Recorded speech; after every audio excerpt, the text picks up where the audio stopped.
ทั้งหมดภาพรวมแล้วนะคะก็จะขอไปที่เซสชันแรกนะคะของเวทีสาธารณะในวันนี้นะคะเราจะได้รับฟังนะคะจากหน่วยงานที่รับผิดชอบในการขับเคลื่อนแล้วก็ติดตามเป้าหมายการพัฒนาที่ยั่งยืนในระดับโลกนะคะแล้วก็ในระดับประเทศต่างๆด้วยนะคะในลำดับถัดไปค่ะจะเป็นการบรรยายเรื่อง SDGs Implementation in the Decade of Action นะคะโดยคุณเรโน เมเยอร์นะคะซึ่งเป็นผู้แทนโครงการพัฒนาแห่งสหประชาชาติประจำประเทศไทยนะคะหรือว่า UNDP ประเทศไทยค่ะขอเชิญคุณเรโน เมเยอร์ค่ะ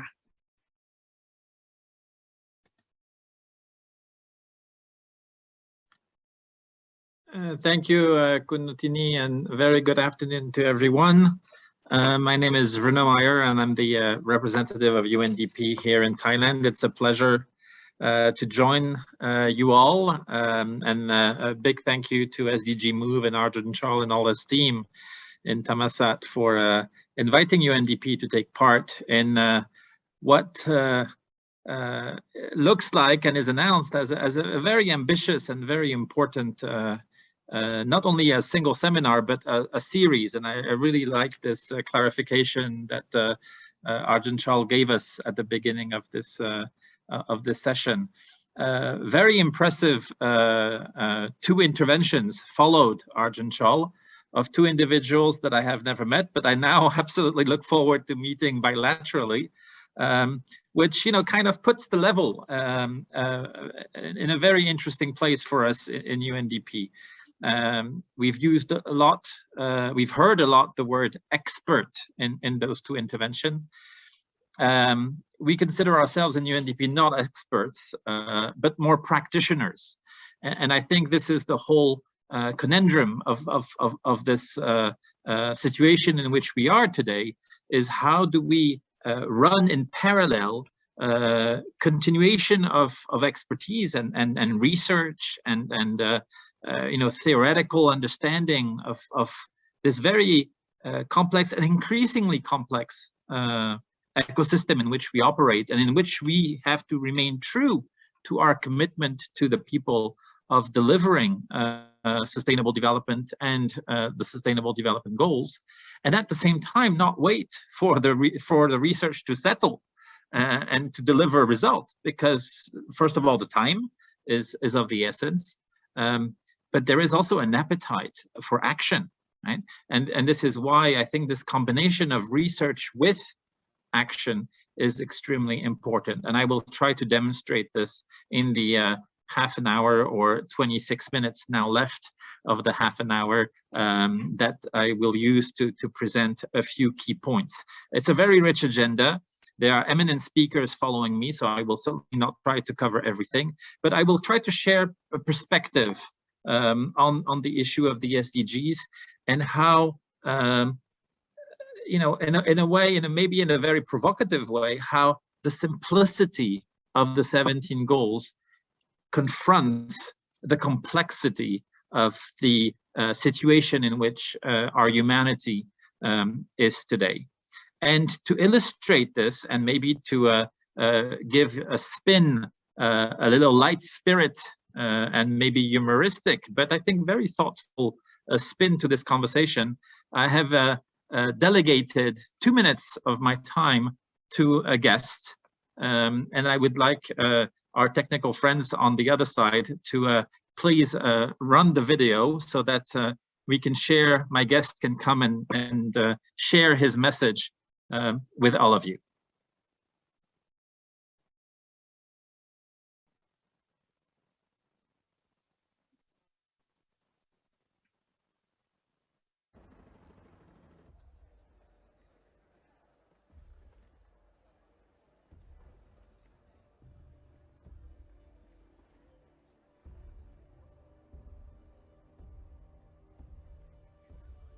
เดี๋ยวรอสักครู่นะคะ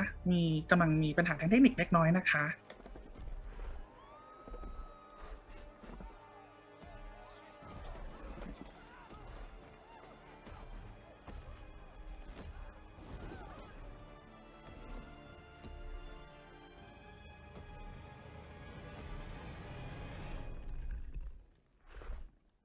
คุณโอเคไหมอยากนั่งพักก่อนไหมเยี่ยมโอเค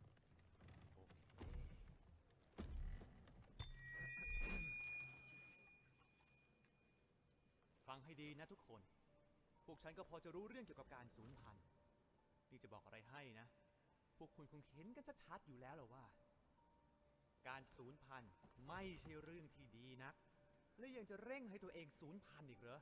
นี่มันไร้สาระที่สุดเท่าที่ได้ยินมาในรอบ70 ล้านปีอย่างน้อยเราก็เจออุกาบาตแล้วพวกคุณล่ะเดี๋ยวขออนุญาตทุกท่านนะคะเดี๋ยวขออนุญาตแชร์มาอีกครั้งนึงนะคะเพื่อจะให้คุณภาพเสียงได้ดีขึ้น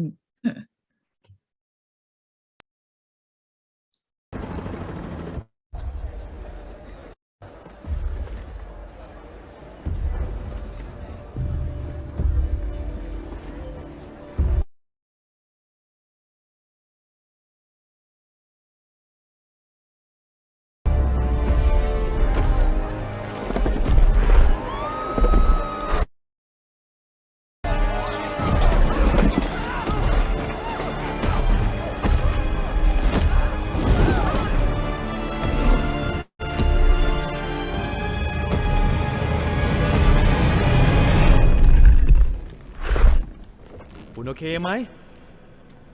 อยากนั่งพักก่อนไหมเยี่ยมโอเค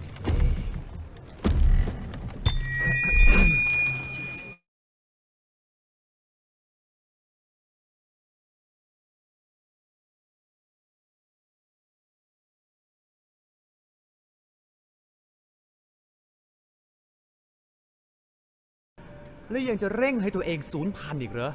นี่มันไร้สาระที่สุดเท่าที่ได้ยินมาในรอบ70 ล้านปีอย่างน้อยเราก็เจออุกาบาตแล้วพวกคุณล่ะพวกคุณกำลังเข้าสู่ยุคหายนะทางสภาพภูมิอากาศในแต่ละปีรัฐบาลของพวกคุณยังคงใช้เงินหลายล้านไปกับการใช้เชื้อเพลิงฟอสซิล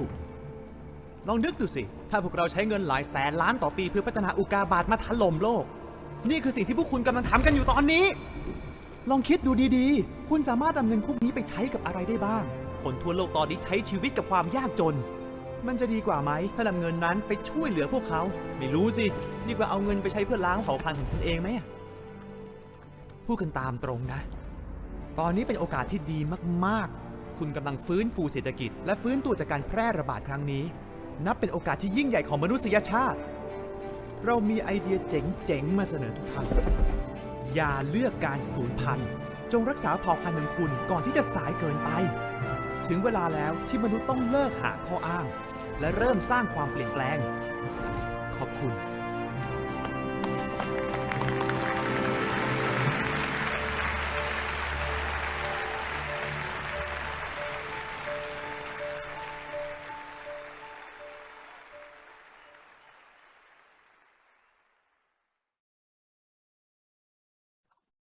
So thank you and apologies to all the participants for the little technical glitches. I wanted to share this with you. It's a video that was prepared by UNDP just before Glasgow and COP26 because we felt it would be extremely important to share a fundamental basic message to the world and to the political leaders that gathered in Glasgow on not just the science behind climate change, but the good sense, the basic fundamental good sense that unless action is taken today, our planet is literally being driven towards the end of an era. And we've heard the first speaker talk about the Anthropocene, so I don't want to elaborate on this, but also the of the human race. And this is, what in a way cast a very dark shadow over us. But our Secretary General, Antonio Guterres, talked about climate change as an existential threat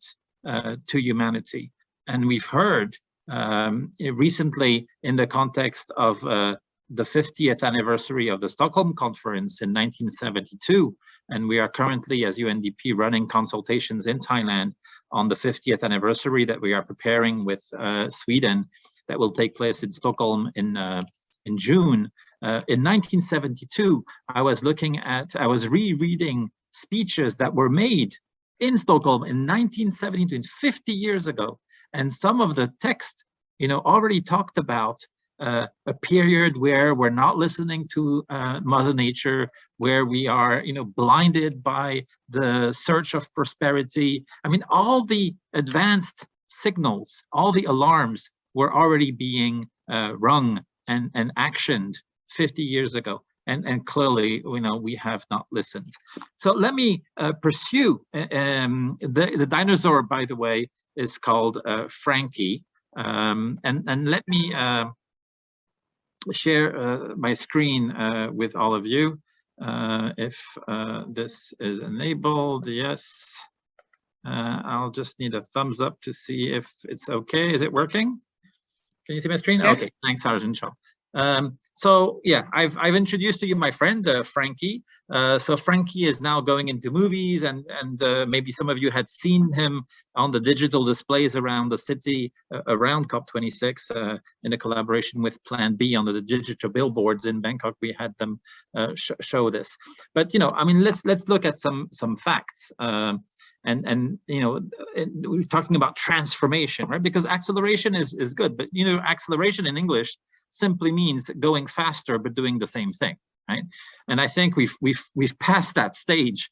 quite a long time ago, and now it's really about transformation, transitions, doing things differently, because clearly business as usual is simply not going to cut it, right? And so the facts are just striking, right? Today, 1/3 of everything that is being produced in terms of food is wasted, right? And yet at the same time, 1 out of 10 people goes to bed at night or falls asleep, if they have a bed, hungry, right? So there's clearly here just an absurd situation, and it's very difficult to appreciate, understand, and accept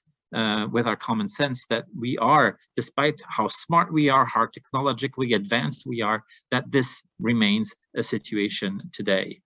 Another striking example, using 7 as a magic number, right? 7 million people, we estimate, die of air pollution each year. A very typical, topical issue here in Thailand with PM 2.5. Yet we also see that every few hours, 7 million trees are cut down, right? There's a direct, obvious link between the two, right? So on one side, we go up in arms and ask for a reduction of air pollution, but we continue destroying forests around the planet at a pace that is very difficult to even imagine how it is possible that every few hours on our planet, 7 million trees are being cut down, right? A last one, and this is also something that Frankie was mentioning in the video. Today, despite COP26, despite the targets of 2050 and 2065 for carbon neutrality and zero net emissions, we are still spending 10 times more on fossil fuel subsidies. So making fossil fuel, making brown, dark, dirty energy cheaper for the consumers, therefore inciting, consumption of fossil fuels. We're spending 10 times more on those subsidies than on investments in renewable power. Right? So we are full, we are absolutely surrounded and overwhelmed by those absurd, unacceptable situations that when you bring them to very simplistic statements, like the last 3 statements that I've shared with you, clearly indicate and show how untenable, how unsustainable the way that we live on this planet has become. And yet, political leaders, global leaders go on stage, commit, mobilize people, but this is our reality. Now, if you bring on top of all this our pandemic, right? The most recent COVID-19 pandemic, and I'm sure all of you have heard the most recent numbers, a significant increase, 3-fold of the estimate of people who died of COVID, according to WHO. If you look on the left side of the slide, every single aspect of our life has been impacted, but what started by a simple jump of a virus from animal to human. Something very minor, right? But has taken so gigantic proportions and impacted every single aspect. So on the right side of the slide, right, you see already in orange color the existing vulnerabilities of our societies and of our planet today, right? From climate to inequalities to the weaknesses of some of our fundamentals, like our health system, our education system, the limitations of our governance systems. And you add on this, right, the impacts of COVID-19 that you've unpacked in the various sectors, you reach a cocktail that is absolutely explosive. Right? So a really, really dark situation, and a continuation of this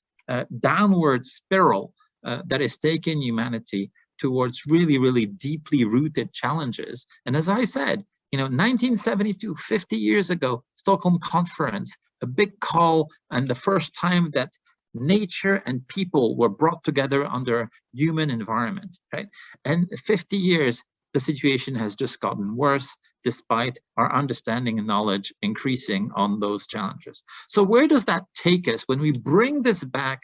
to the SDGs? And this is a very important chart because it shows you, according to the latest data available for Thailand in ESCAP, where is Thailand today on its SDG performance, right? So you see the 17 different lines, which each represent one of the SDG goals that you see aligned on the right-hand side. And you see where we stand, right? So you clearly see that, maybe for 2 of them or 3, there's more or less okay news. I wouldn't say good news, because the 2020 bar is where we should be, in order to reach the 2030 target. So already first statement, none of the goals is where it should be if we are to meet 2030 targets, right? None of them, right? 3 of them, SDG 1, SDG 6, and SDG 9, are coming close to where we would have hoped to be in 2020, to be on track, right? But I want to draw your attention to SDG 2, 10, 13, 14, and 16, right? Which shows that not only are we not making progress, but we are actually going backwards compared to year 2000, right? So we are in 2022. We are worse than we were in 2000 on the indicators and the data available for the SDGs 2, which is food and food security, 10, which is reduction of inequalities, 13, which is climate change, 14, which is the quality of the ecosystem in marine ecosystems, and 16 on governance, human rights, and justice. Right? This is the result of 22 years of hard work of government, of civil society, of academicians, of business sector, as we heard, a really whole of society approach to making progress against the goal. So, clearly what is happening to our planet, to our ecosystem, to our society is really threatening our ability, our chances to achieving the SDGs. And this is why, I think this webinar is extremely timely, because it calls not for an acceleration anymore, but for a profound transformation of the way that we conduct our business, that we work hard on promoting sustainable development. Now, I'd like to share 5 or 6 ideas around transformation, and you'll hear way more, from the following speakers. But some lessons and some suggestions that we draw, recommendations that we draw from our work in UNDP Thailand and beyond. But I've really focused on Thailand to contextualize the work. The first one, and I think summarizes everything that I've said until now, right? That we have a situation where if the development challenges that we face, social, economic, environmental, are increasingly complex, there is no way that business as usual is going to fix this, right? So we have to really look at solutions in a much more integrated ways. And we've seen, COVID-19 is an excellent example, right? How a pandemic, has started as a health issue, became a social issue, which transformed into an economic issue, and in many countries is even having political implications, right? We're in UNDP currently, we're looking at three C crises, right? COVID-19, climate, and conflict. And by conflict, I refer obviously to what is happening in Ukraine with the war provoked by Russia. And I think those three crises that are probably, what is most on our radar and on the headline news today, are both very good examples of how one event in one area of our world, of our work, of our life, has ripple effects. Even if you take the war in Ukraine, right? When it started, you would go down, in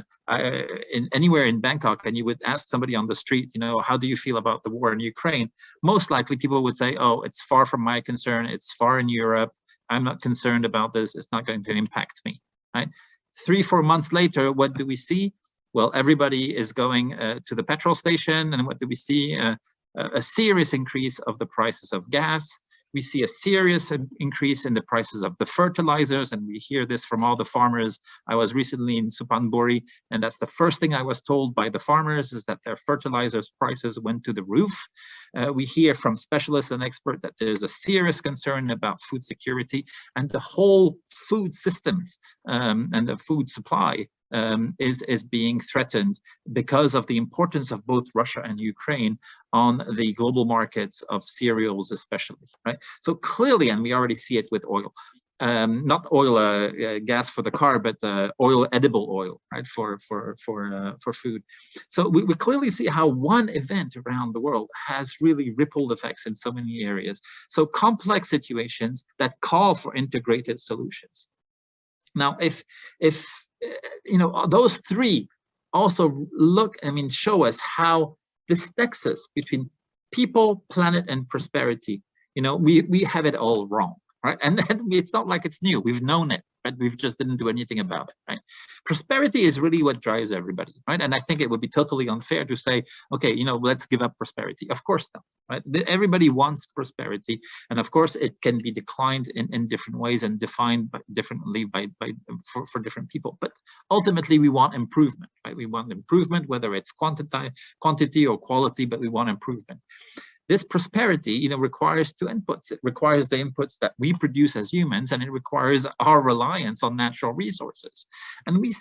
we know, right, that we are depleting natural resources way more than they have time to regenerate. We are mistreating and completely unsustainably the natural resources that are available to us, going back to the concept of Anthropocene, right? And so there is, in this recipe between the mix between people and planet in order to reach prosperity, a profound imbalance, which leads us to where we are today, and going back to the chart of the SDG performance of Thailand. So a very serious need to completely rethink this relationship and our interdependence between the way that we want to live, what we want to achieve as humans, and the ecosystem in which we operate. This, and we've heard already, in some of the speeches at the opening of the seminar, no single individual, organization, unit can do anything alone, right? So there is this fundamental issue of a whole of society approach, and this calls in itself in a transformation. Right? And a transformation, and we see illustrations of this in the streets of so many countries, including Thailand, on a very regular basis. We need to really also redefine this relationship between citizens and state. Right? So it's not just a question of the business sector working alongside civil society, working alongside government, right? Because the public sector, because this is ideal, right? And this is what we want. But in order for this to work, you need to fundamentally rethink the quality of those relationships, right? And we know that today, for a number of reasons, whether it's intergenerational differences, profound inequalities between sectors of society, we have a huge deficit of trust, right? And trust in UNDP is a concept that we unpack in three fundamental, I would say, ingredients, right? We need three qualifiers for trust to really be rooted in a society. And the first is to look at the nature of the relationship between state, and citizen from an efficiency perspective, right? People today expect the government to deliver public services efficiently. We want things to work, and people have no patience and no understanding at why it wouldn't work, because we have the intelligence, the technology, the solutions to make things work. And we see that in many countries around the world, huge progress has been achieved. Right? So there's really no fundamental reason why theoretically the efficiency should be challenged when we talk about the delivery of public services. The second is how public services need to be responsive. If we agree to describe the situation as rapidly changing, right? Things today are going very fast and are constantly evolving, right? Towards positive or towards negative, it depends. But there is this idea and this concept that things are constantly evolving. And therefore, we need to follow this evolution, right? So the services need to be responsive in order to cater for the needs at a specific moment of the citizen. And this adaptability, needs to be guaranteed on the side of the suppliers of public services. And the third ingredient, which is extremely important, is the concept of fairness. Right? People have, again, no tolerance at looking at profound unequal treatment of individuals for irrational, argumentation. Right? People want to be treated fairly. And I think there's almost a sense of reasonable expectations of, yes, we understand that inequalities, have accumulated over decades and generations. They're not going to be solved in overnight. But as long as there's fairness in the process, then you get patience in return, right? As long as you also show the right direction. So, if you bring together efficiency, responsiveness, and fairness in the quality of the relationship between citizens and state, we believe that trust can be rebuilt. And with that trust comes this notion that, yes, a whole of society approach can and should work for working together towards sustainable development. So that's a very fundamental, and again, it touches on the issue of transformation of governance, empowerment of citizens. There's a long history and discourse around this, and how citizens, when they are properly educated, when they are networked, connected, exposed to what's happening around them around the world, there is an appetite for more, and this sense of empowerment is extremely important. The next one that I want to put forward is something that we are currently very much involved in Thailand, and it's true in most countries that have both a centralized and conservative characteristics in the way that state administration, political systems are being organized. Thailand is a very centralized state, and it is a fairly conservative society, right? So if you bring back the idea of empowerment of citizens, right, the concept of localizing, of decentralization, is a word that we increasingly hear more and more. Recently, it was interesting in the context of the election of the governor in Bangkok, right? NIDA ran the survey of the appetite of citizens around Thailand to have elected governors in all provinces, right? And clearly there is an appetite for it. Right? So there is a very consistent message coming out from citizens that people want to be empowered. They want to have a stronger role and say, a voice, a space where they can express their expectations, their aspirations, their dreams, what they want out of society. And this, we believe, can be in a very constructive fashion, be strengthened by empowering and localizing a lot of the work. So right now, what we are working with government is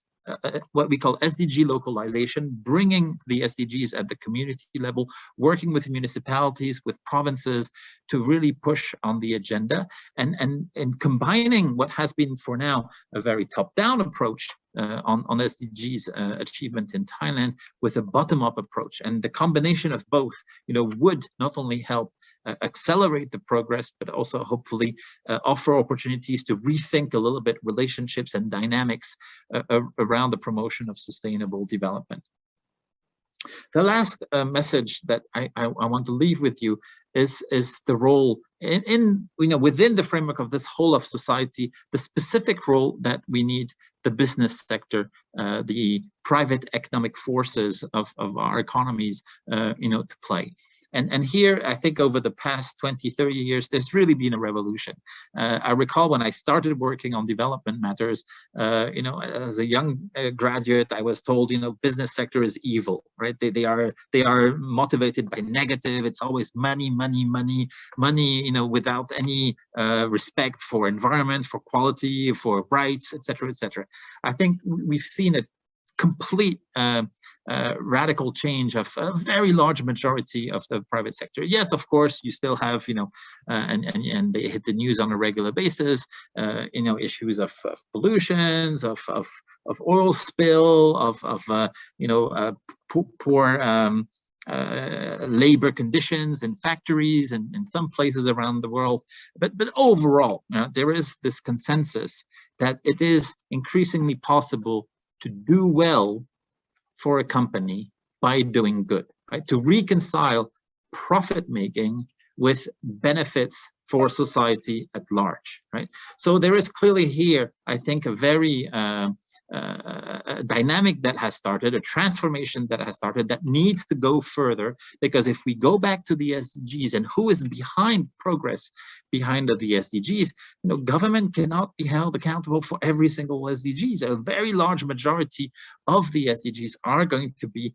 promoted, fostered, and delivered, by the business sector, by the private sector, by private sector entities. So these are, 5 key messages that we've observed that we believe are things that we need to continue unpacking and seeing how they apply to the different dynamics that are happening in Thailand and around the world. And I'll finish maybe by just highlighting, going back to the idea of transformation, of transitions,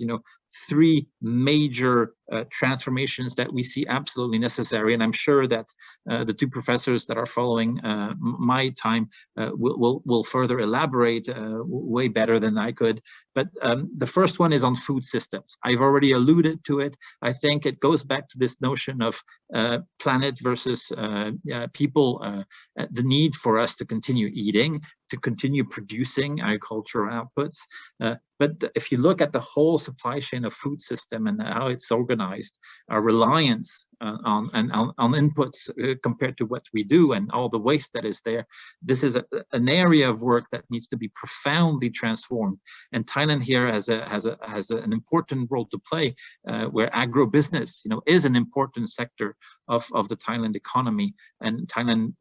has continued to be a country that relies a lot on agriculture, on farming, and we know this, and it's the vision. So we need to really rethink this whole area of food system. The second one, and here it's a tall order for Thailand also, is energy transition. Right? I mean, clearly the reliance on fossil fuels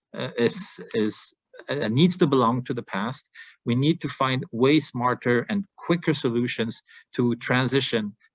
this whole energy mix that we see in Thailand. And the third and last, and that's maybe the icing on the cake, is to really rethink financing. It goes back to this role of the private sector. I think there is for too long a tendency to distinguish financial flows from, what's happening with the taxes and the public investment, what's happening with ODA, with FDI, with domestic, and we look at them separately. Right? And I think what we're trying to now work on with the Fiscal Policy Office and with the Budget Bureau here in Thailand is to take a very holistic approach to financial flows and agree that irrespective whether they are domestic or foreign, whether they are public or private, financial flows should all be looked at and managed and guided towards sustainable development objectives. And this is the behind the concept of integrated national financing frameworks that the UN has been promoting and that Thailand has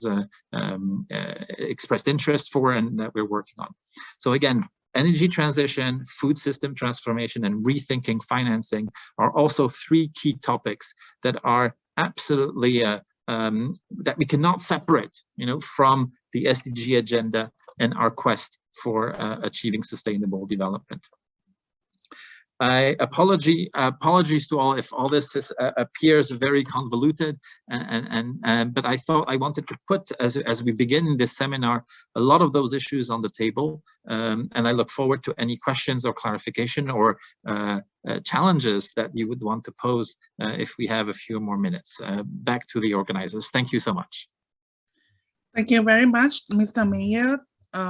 for your great and substantial presentation. Unfortunately, we ran out of time, so we don't have enough time to have a Q&A with you, but we open for our participant to post the questions for you on the chat box. Okay, thank you. ค่ะในลำดับถัดไปนะคะเนื่องจากว่าเราไม่สามารถที่จะทำ Q&A session ในช่วงนี้ได้นะคะเพราะว่าเรามีเวลาเรียกว่าเราใช้เวลาเกินมาในช่วงเซสชันก่อนหน้านี้นะคะก็เลยจำเป็นจะต้องไปในเซสชันลำดับถัดไปเลยค่ะก็หากท่านใดนะคะมีคำถามนะคะกับคุณเมเยอร์นะคะก็สามารถที่จะโพสต์นะคะเอาไว้ในแชทบ็อกซ์ได้เลยนะคะค่ะในกิจกรรมต่อไปนะคะจะเป็นการบรรยายนะคะจาก Professor Dr. Peter Messerli นะคะซึ่งปัจจุบันอาจารย์เนี่ยเป็นผู้อำนวยการของสถาบัน Swiss Academy of Nature นะคะซึ่งอยู่ภายใต้ Center for Development and Environment ที่มหาวิทยาลัยของกรุงเบิร์นประเทศสวิตเซอร์แลนด์นะคะแล้วก็นอกจากนั้นเนี่ยอาจารย์ยังมีบทบาทที่สำคัญมากๆนะคะในฐานะของการเป็นโคแชร์นะคะของกลุ่มนักวิชาการอิสระที่ได้รับการแต่งตั้งจากเลขาธิการของสหประชาชาตินะคะแล้วยังเป็นผู้เขียนรายงาน Global Sustainable Development Report ของปี 2019 ซึ่งเสนอเรื่องTransformation Entry Points ด้วยนะคะก็วันนี้เป็นโอกาสที่ดีมากๆนะคะที่เราจะได้รับฟังจากอาจารย์นะคะ Please welcome Professor Messerli.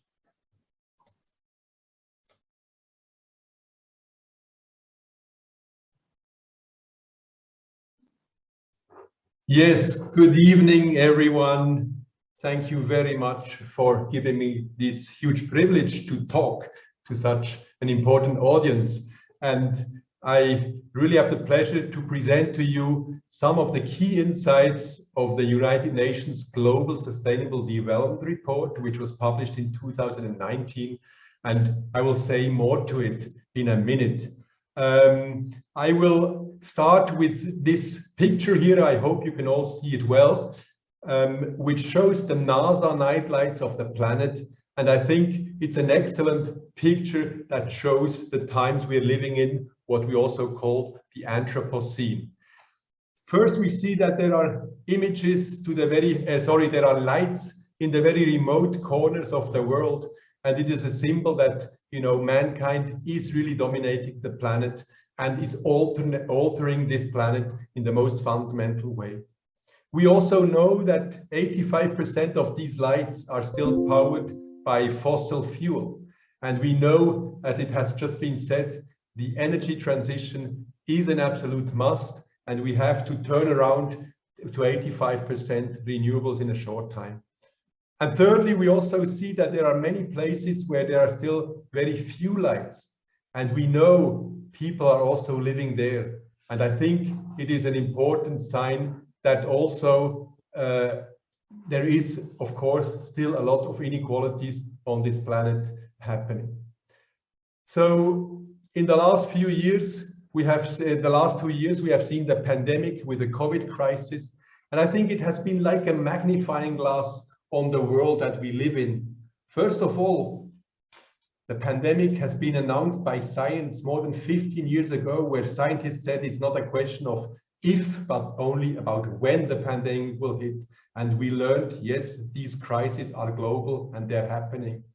And second, of course, we have seen the vulnerability of people and the setback in poverty, and we are all affected directly or indirectly by the pandemic. So we clearly see through this magnifying glass, we need to build back better. We need to really be better equipped to the looming crisis that we know of. And I think to build back better, there is no better plan than finally the Sustainable Development Goals, which has been endorsed, of course, by all the countries in 2050. And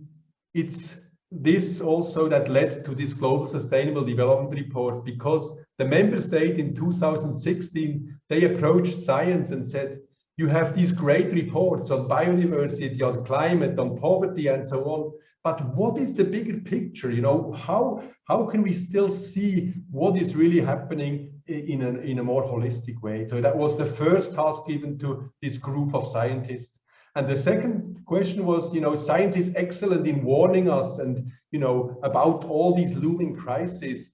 And is that all, or can you also play a role in finding solution? What is the role of knowledge when we move towards solutions? And finally, of course, these member states also said, how can we improve the dialogue between science and policy to be more active and to have an evidence-based strategy towards implementing the SDGs? So these were the three tasks given to this group of scientists, which I was the co-chair of. And I'm really, it's a pleasure now to share with you three core insights of this report and some of the conclusions that we drew. And also, I would like to use one concrete example of what it means, these transformations. Good. I hope everything is okay and you can hear me. And I would start to move to the first slide. So it is a decisive period ahead. And that was already clear in 2016 when we tried to use a business as usual scenario that was before the pandemic and see how are we on track to achieve the SDGs. And you see here on the left-hand side the 16 SDGs or 17 SDGs, and on top you see three different paths, a category which is within 5% of the target. So there, for example, we had under 5 mortality or the enrollment of primary education. So that was on track. Then in brown, we have a lot of SDGs which were probably not to be achieved. And that includes many different things. It can be sanitation, it can be hunger, it can be poverty, and so on, which were clearly off track.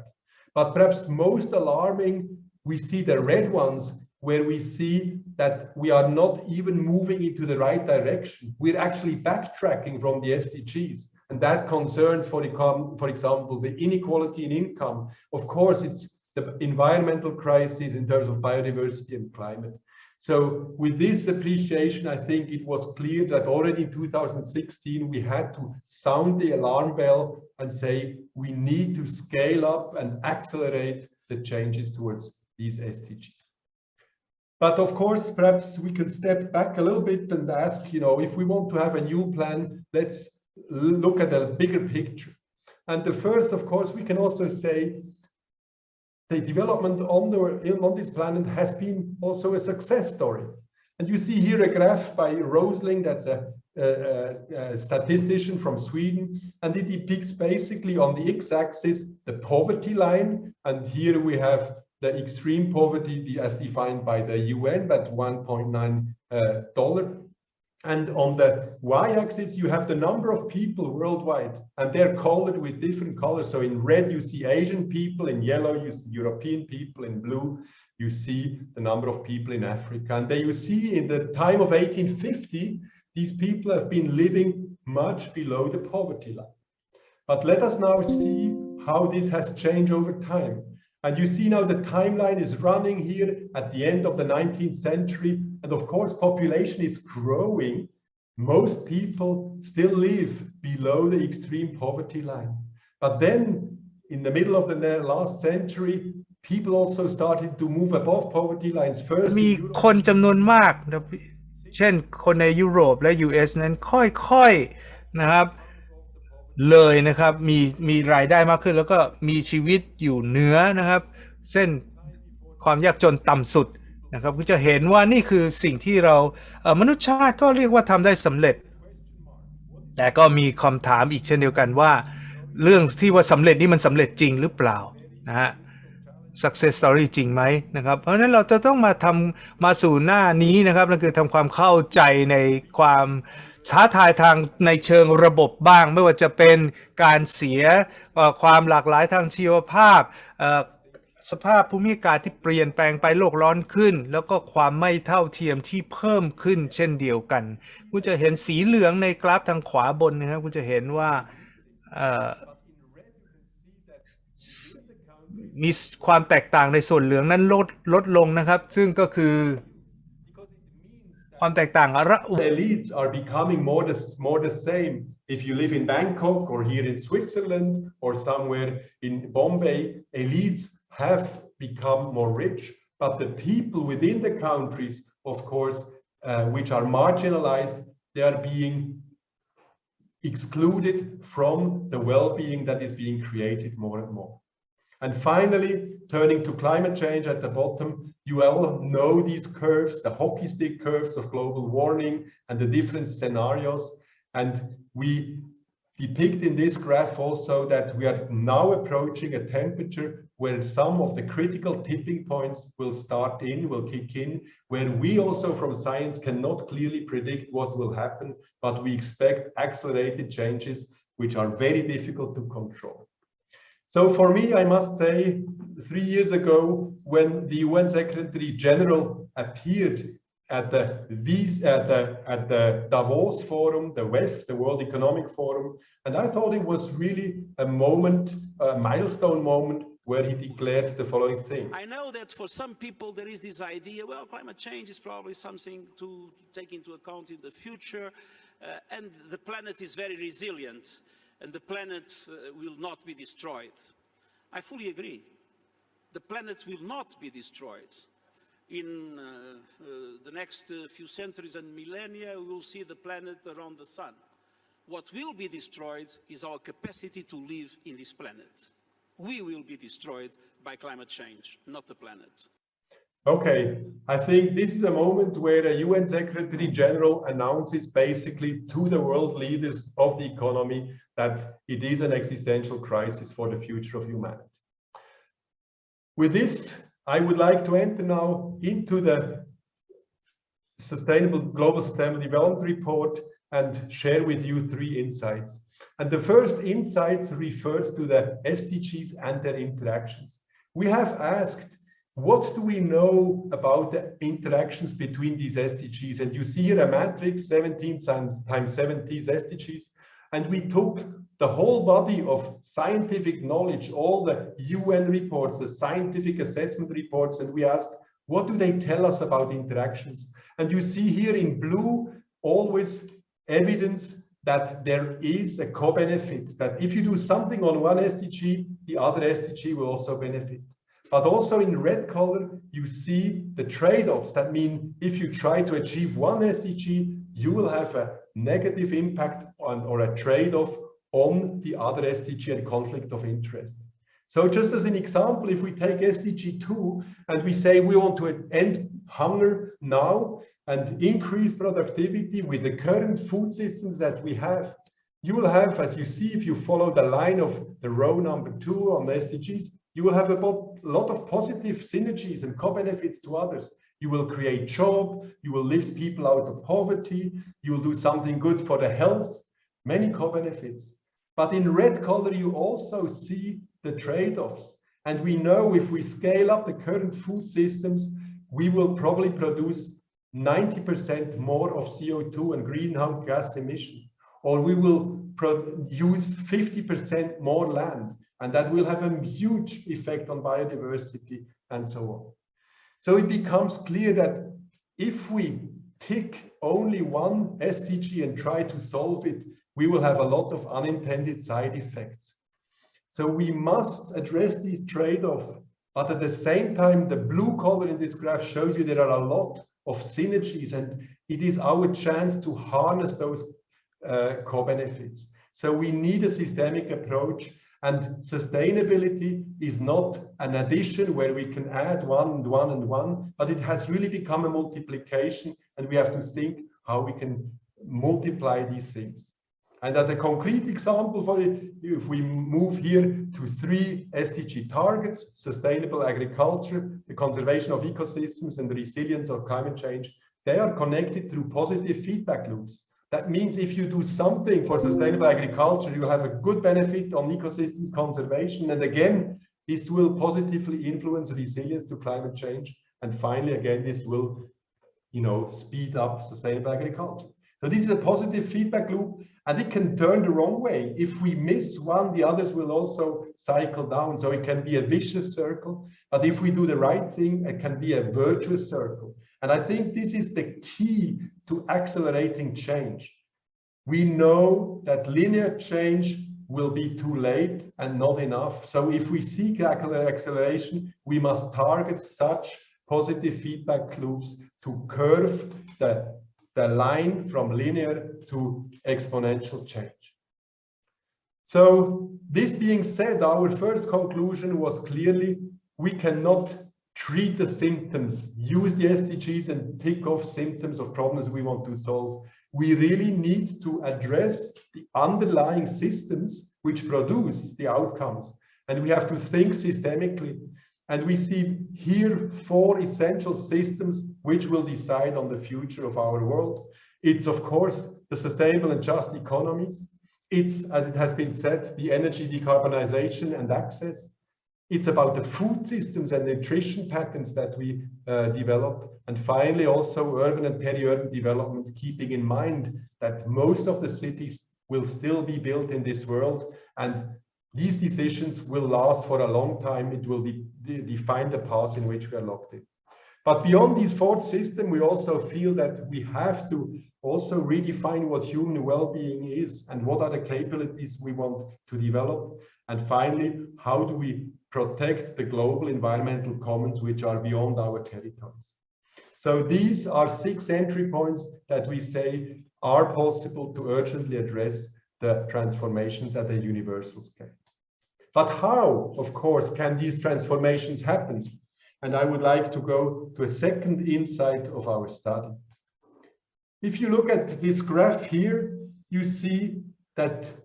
are different flows of information, of goods, of capital and people, and you can choose almost any indicator, and you will see that in the past 50 years, these have grown exponentially. For example, the air transport, the cellular subscription rates, or even the remittances all have grown. And what does this tell us? It tells us that we live in a hyper-connected world, which is totally different from the world that we have known 30 years ago. And system transformation must be understood in this world. And we see that technology, business, capital, but also civil society are really the driving forces of change. And that can have opportunities, but also risks. So if we go back to our systems perspective on change, we can say the levers for change are the following, roughly the following 4 options. We can change governance, we can change economy and finance. It's also about individual and collective behavior, but it's also about science and technology. Now you may say this is totally trivial, and perhaps yes, it's right, it's an obvious thing. But I would like to still make 2 remarks. The first is these levers often see themselves as an end in itself and not as a means to an end.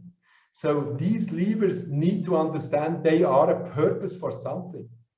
So for example, economy is not an end in itself, but it should be a purpose to ensure the transformations we need. Or you could even approach science, say, look, science, it's just not the art for the art, but you have to work towards the purpose of transformation. And that is not obvious, because behind these levers are the most important actors also, and those are the power holders, and many don't want perhaps the transformation to happen if you think of the economy or if you think of the oil industry. So it is also here a political economy fight and question, how can we influence the purpose? And the second remark I would like to make is, we know from our experience that there is no silver bullet solution, not in governance, not in the economy, and not in technology. I think what is really needed that we turn down these silos in which we still work, and we need new approaches and innovations where we have radical new partnerships between, for example, science and governance, or governance and economy, or individuals and technology. These are really the innovation potentials that we need to tap, and we have not tapped them to achieve those universal changes. And I would like then to turn to my third insight from this report, And you see here a graphic which has on the x-axis, you see basically a lot of countries of the world, and on the x-axis they are mapped against their biophysical boundaries that they have been distressed. So it can be seen as the environmental footprint that these countries have. And on the y-axis, vertically, you see what are the social thresholds that these countries have achieved. Where do they stand? How much social development have they achieved? And you see, for example, Thailand is somewhere here, Germany is up here. That means they have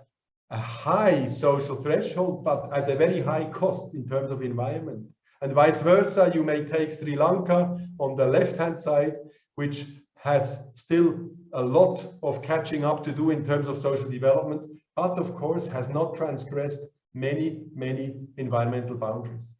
But I think what is important is here on the upper left corner, that's where the SDGs are. We want to achieve social development in harmony with nature at a low environmental price. And this is our target. But what this means, the first thing here is that the pathway to go to this ultimate target, to the top left corner, it's different for every country, because every country has a different situation, different challenges, but also different priorities. So Cambodia will have to find a way that goes up there, which is totally different from Germany.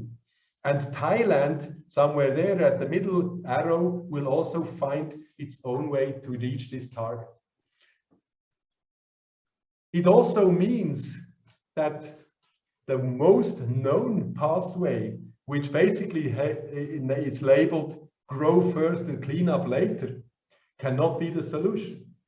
All countries have to start to deviate from that plan now, and it is in the interest of everybody that countries have the capacities and the willingness to start inventing such a new pathway.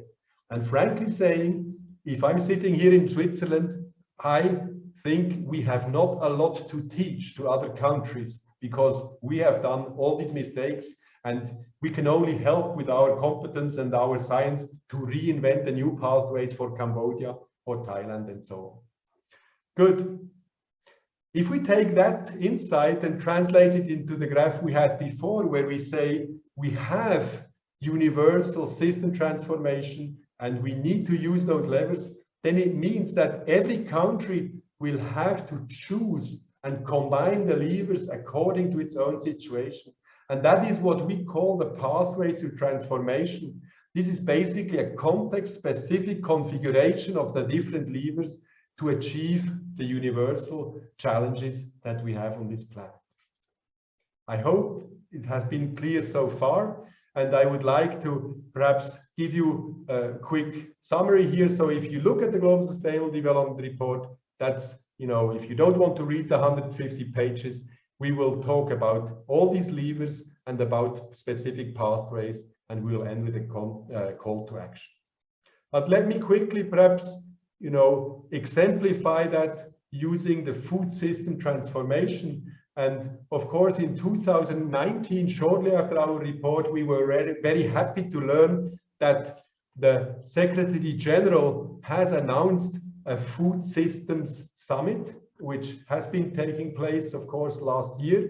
and where all countries really focused on what it means to transform these food systems. And as we know, also Thailand has committed to transformations of the food systems by focusing on food safety, on food security, and food sustainability.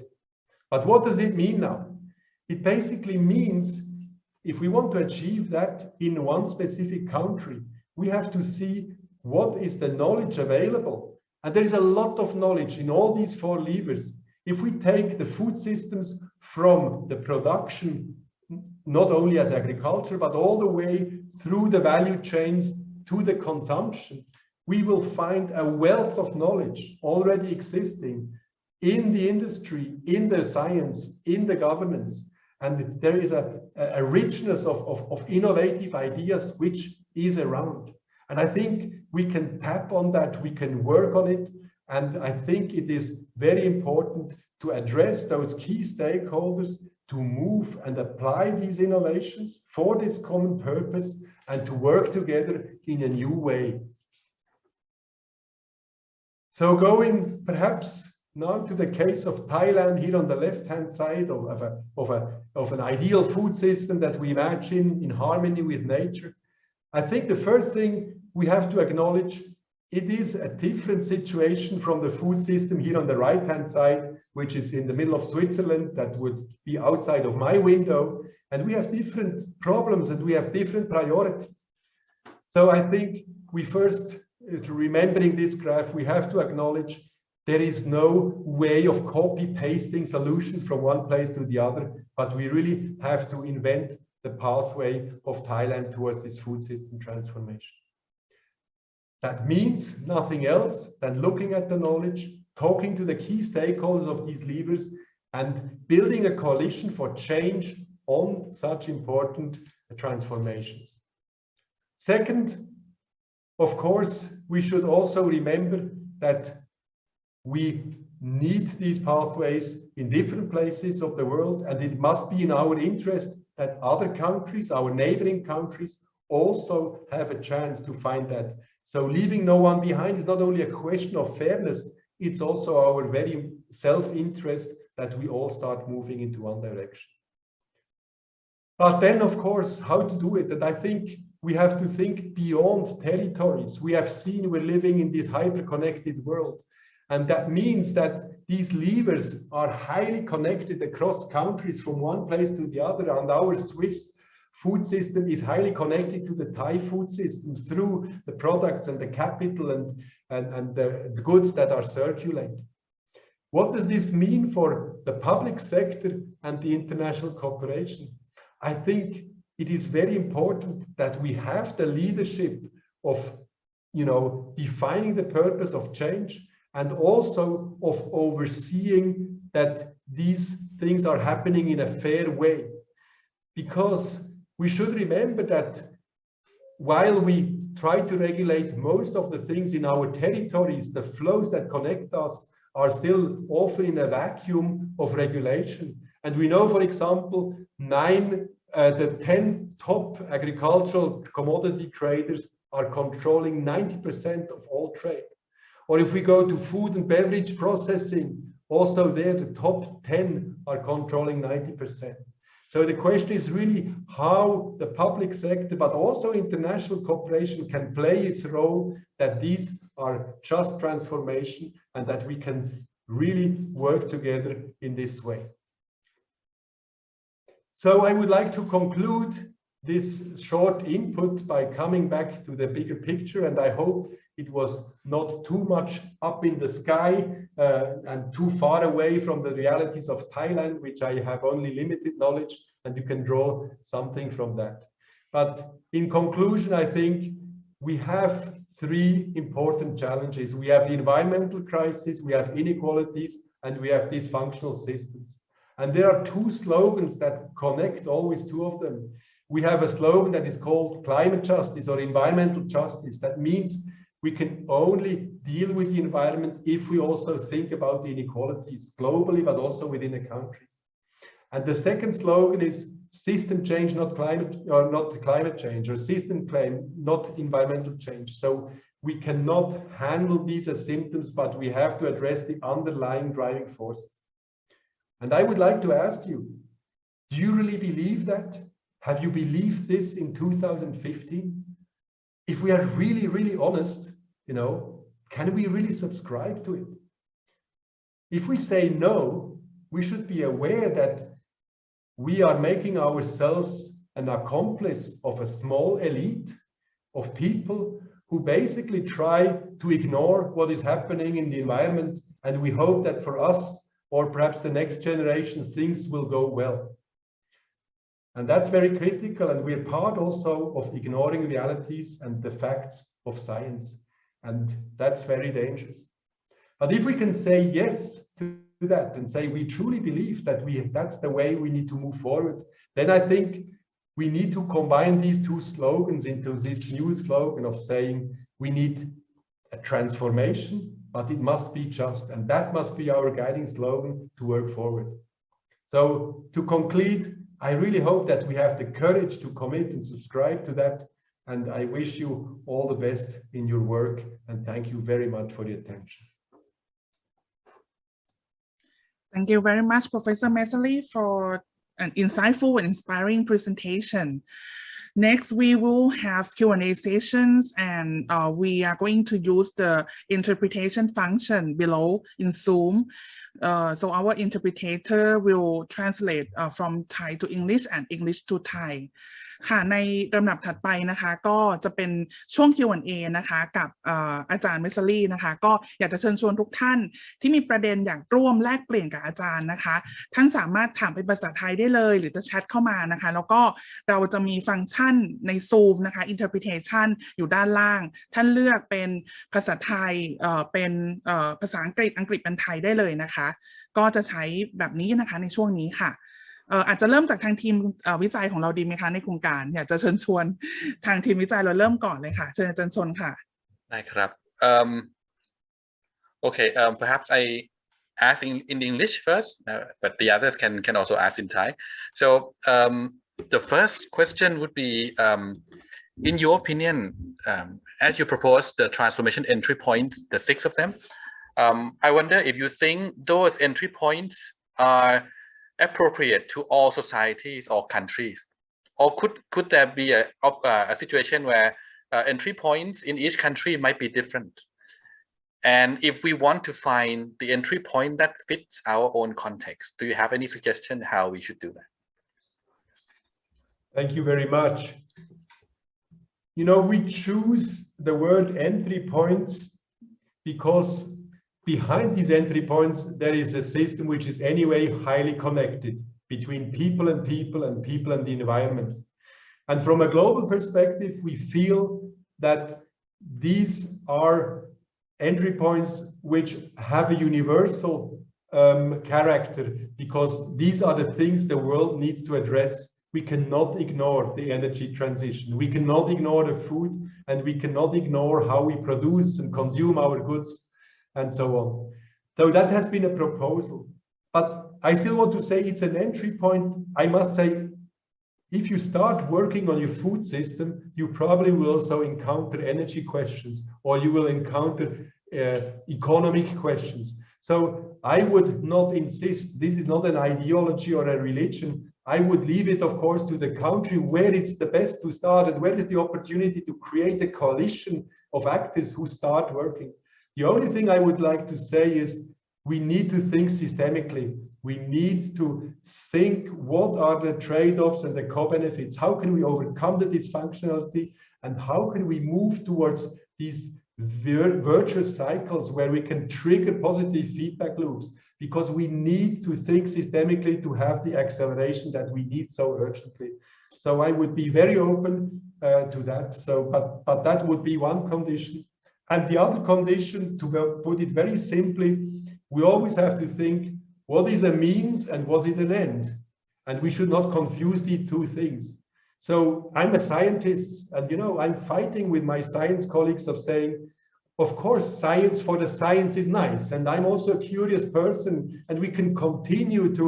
look at the 17th digit between climate change, which is an exciting modeling exercise. But what is the purpose of our knowledge production? We need to go into a dialogue with society and say, now we need to understand what institutional changes are needed. And perhaps it's not more money for climate science, but it's more money for sociologists or psychologists. So we have to enter into this dialogue and align our knowledge production with these huge societal challenges, and not confusing means and ends. That's very important. Thank you very much. ค่ะเชิญชวนท่านอื่นๆได้เลยนะคะมีคำถามมีประเด็นอะไรที่อยากจะร่วมแลกเปลี่ยนกับอาจารย์เมสเซอรี่นะคะก็จะยินดีมากๆเลยค่ะหรือว่าจะพิมพ์มาก็ได้นะคะในช่องแชทบ็อกซ์ค่ะตอนนี้ในเวทีของเราก็มีหลายๆท่านนะคะรวมถึงวิทยากรในเซสชั่นต่อไปด้วยนะคะซึ่งเป็นผู้ขับเคลื่อนนโยบายด้าน SDG ของประเทศไทยของเรานะคะค่ะเชิญค่ะมีท่านไหนอยากจะร่วมแลกเปลี่ยนไหมคะมีคำถามมาในแชทบ็อกซ์นะคะ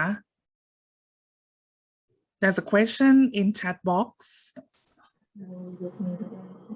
ยกมือ Thank you very much. Yes, of course, I was aware of the issues of multilateralism, especially in the UN, and you know, we have been in close contact also after the submission of our report. What would be the implications with the UN management team? And I must say, I was very fascinated and pleased to see also the reforms, which at least I could follow from a distance, with the new roles of the UN resident coordinator becoming really a facilitator of these different thrusts happening in the countries and trying to be the entry points towards these SDGs in a systemic and in a transformative way. So I don't know, of course, what are the challenges and the things, how it happened really, but as a strategic alignment, I was extremely happy to see that, and it really fully resounds what we've been saying. When I then sometimes discuss also with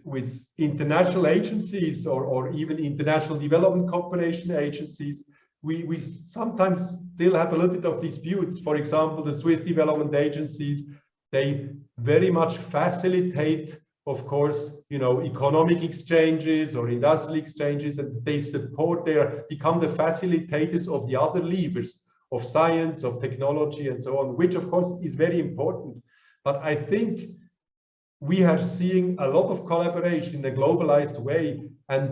we have not seen an accelerated in multilateralism over the past 10 years. I think that has been linear at best, or even a retreat from multilateralism. So I really think we need to also reflect what is the role of countries working together, how can they be globalized, and ensure the public,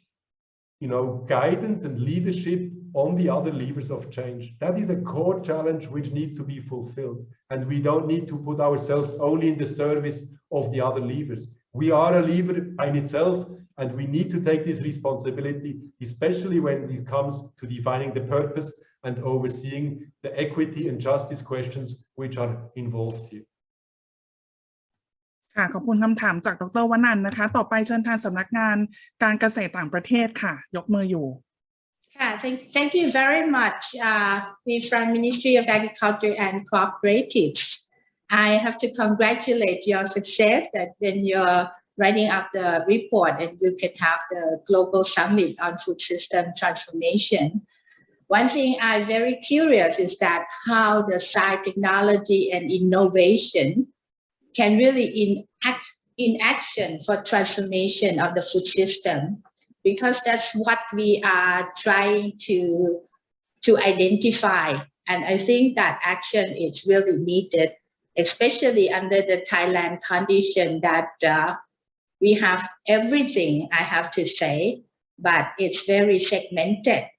how this can be connected. And I think that one is one of the levers that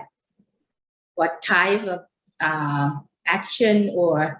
how to just transformation, maybe you can share your experience. Thank you very much. Yeah, thank you very much. I think, you know, science has been very successful over the past years in two ways. First of all, that we have also become better in being systems thinkers, and we have started to connect, you know, the economic with the environmental question and so on. That has been huge. And the second big success was that we started to come up with also assessments that science is in its origin always, you know, contradicting each other. That's the essence of scientific progress. But we have understood that we have to synthesize our knowledge and say, where do we agree and where we don't agree? So the IPCC or DPES reports has been huge advances. So this I would like to say first. But second, I think we have two major challenges.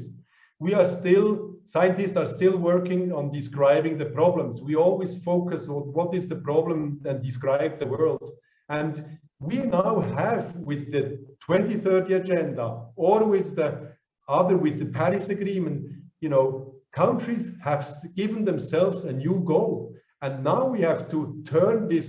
telescope around and say, if we want to reach that goal, what needs to be done? So we have to change our perspective and think about solution, and we have to engage with mission-oriented science of solving problems. And I think science has to move forward. And the second challenge that I see is, of course, we are navigating very complex systems here. And frankly, we will never fully understand everything. We cannot make plans which we can then implement to the letter. The uncertainty will always be there, and the answer cannot be to produce just more knowledge. We have to learn that there will be, in complex systems, always unexpected side effects. And for me, the consequence of that is that science has to step out and go into a learning mode together with other partners. We need new vehicles where science works together with business or governments, and where we cannot answer all questions from the beginning, but we go into a learning exercise where we have a dialogue and not a pipeline of knowledge to action. This is the last century. It's a shared knowledge and learning and adaptive management. And we need to create those vehicles where we can experiment with that. So in summary, I would say, there is no transformation without science, but there is no science without transformation either. ขอบคุณมากนะคะทางสำนักการต่างประเทศนะคะค่ะnow we may have the last question from Dr. Somsak Chunharas. How do you see the transformation of the business sector? What would be the motivation for transformation? Yeah, thank you very much. Of course, that's a key question, and I think business is, on the one hand, of course, part of the transformation. We need to transform the economy, and at the same time, business is a lever for change. It can be part of the solution or part of the problem. So that's, for me, the starting point. And of course, one of the key challenges is to agree on a shared purpose. Is the purpose short-term benefits and margins that we try to realize? Or do we have a more long-term vision and say there is no business without an intact environment on the long term?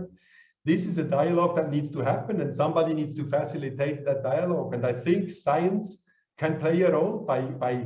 doing knowledge diplomacy, by putting the knowledge and understanding into these dialogues, because it can help to break power differentials. But also, I think the public sector must play a role as a facilitator in these dialogues. And it must happen that we agree on a shared vision of the future, and this must guide. และสิ่งนี้เนี่ยมันจะเป็นสิ่งที่ทำให้เราเห็นแนวทางว่าเราจะทำการเปลี่ยนแปลงได้อย่างไรและถ้าเราไม่เริ่มต้นจากตรงนี้เนี่ยผมคิดว่ามันก็จะยากแล้วนะเพราะฉะนั้นต้องเริ่มหาคนที่พร้อมหรือภาคธุรกิจที่พร้อมหรือที่เราเรียกว่าเป็น early adopter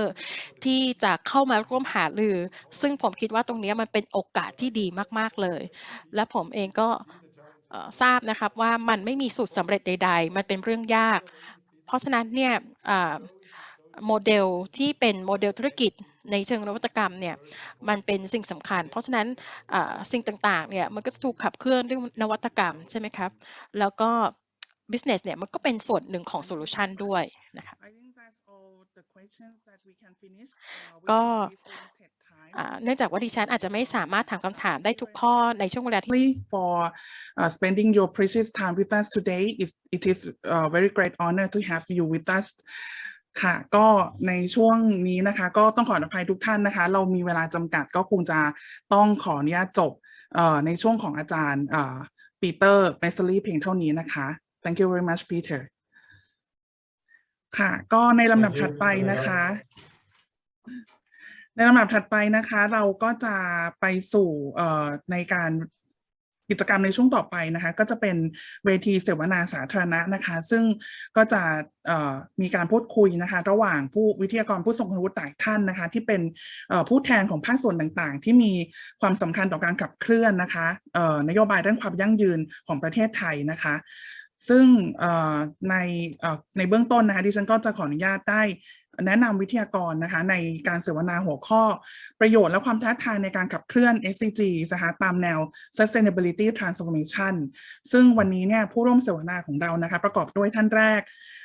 ดร.ทัตไทยกิรติพงษ์ไพบูลย์นะคะผู้อำนวยการกองยุทธศาสตร์และประสานความร่วมมือระหว่างประเทศสำนักงานสภาพัฒนาการเศรษฐกิจและสังคมแห่งชาติค่ะ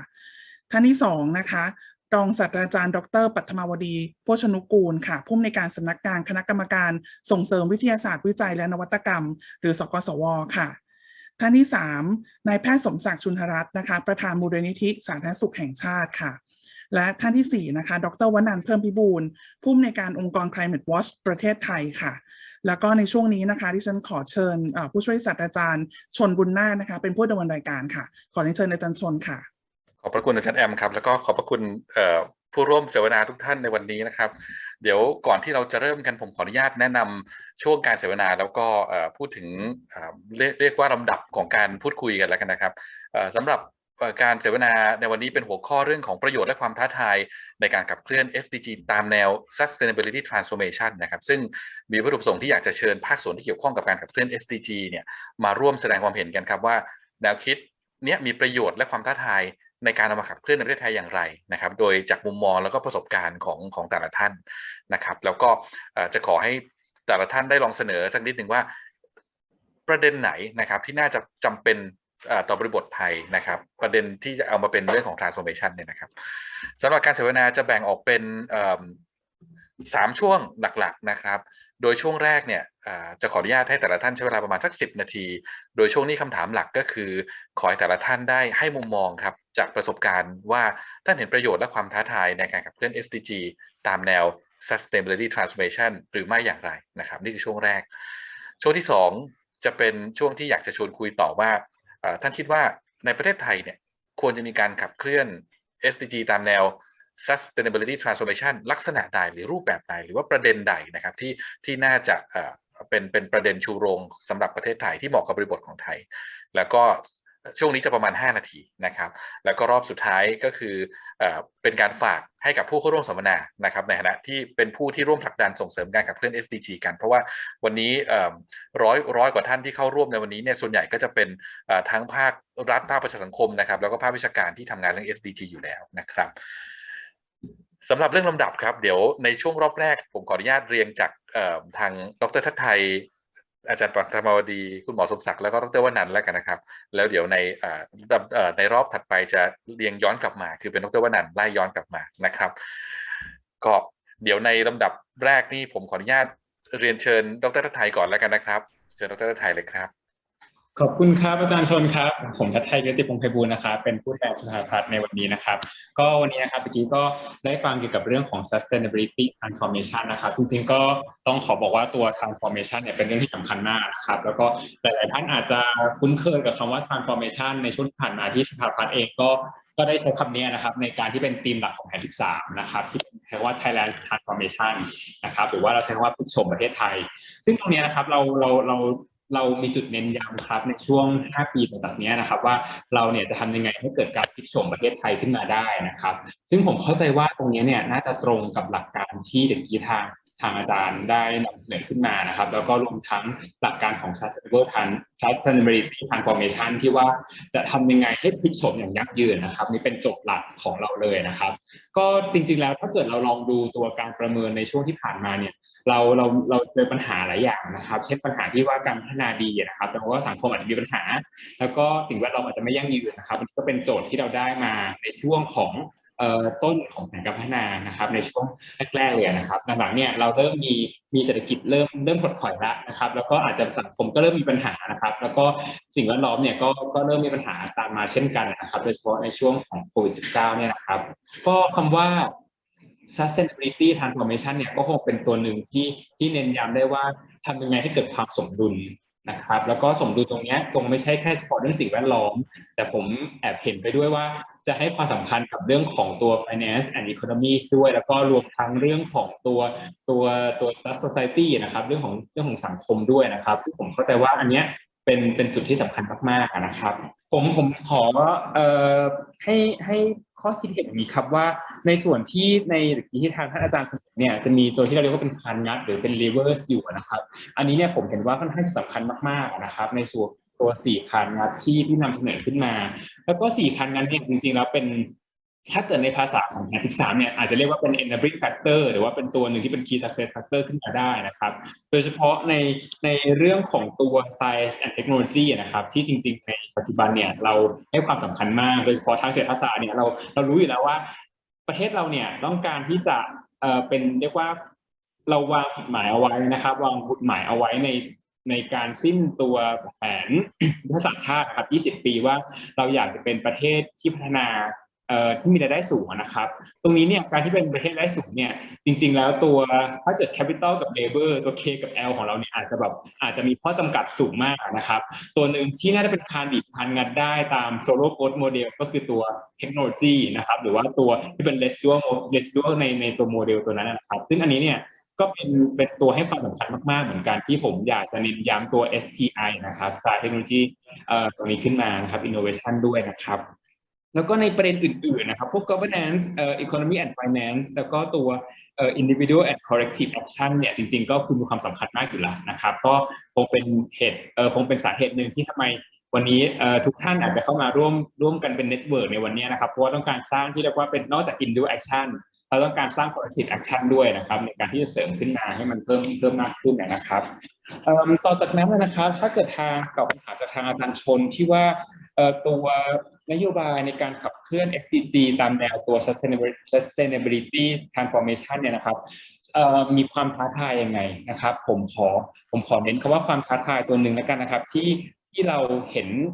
มากๆเลยนะครับคือเราอาจจะมีการที่เราหนึ่งก็คือความเป็นไซโลเนาะการทำงานของระหว่างหน่วยงานเนี่ยมีความเป็นไซโลซึ่งความเป็นไซโลเนี่ยครับอาจจะใช้คำว่าภาครัฐอย่างเดียวก็คงไม่ได้นะครับจริงๆแล้วความเป็นไซโลเนี่ยมันเกิดขึ้นใน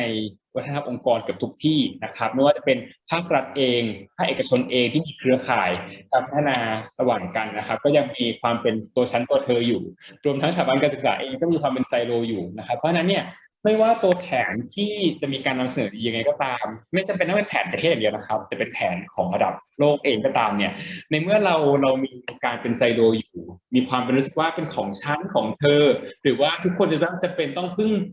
รอฟังคำสั่งจากองค์กรเดียวหรืออะไรเงี้ยนะครับอันนี้อาจจะเป็นตัวหนึ่งที่ทำให้เกิดความท้าทายสำคัญเลยนะครับในการขับเคลื่อนคำว่าพลิกโฉมของประเทศขึ้นมานะครับอันนี้เป็นข้อหนึ่งที่ผม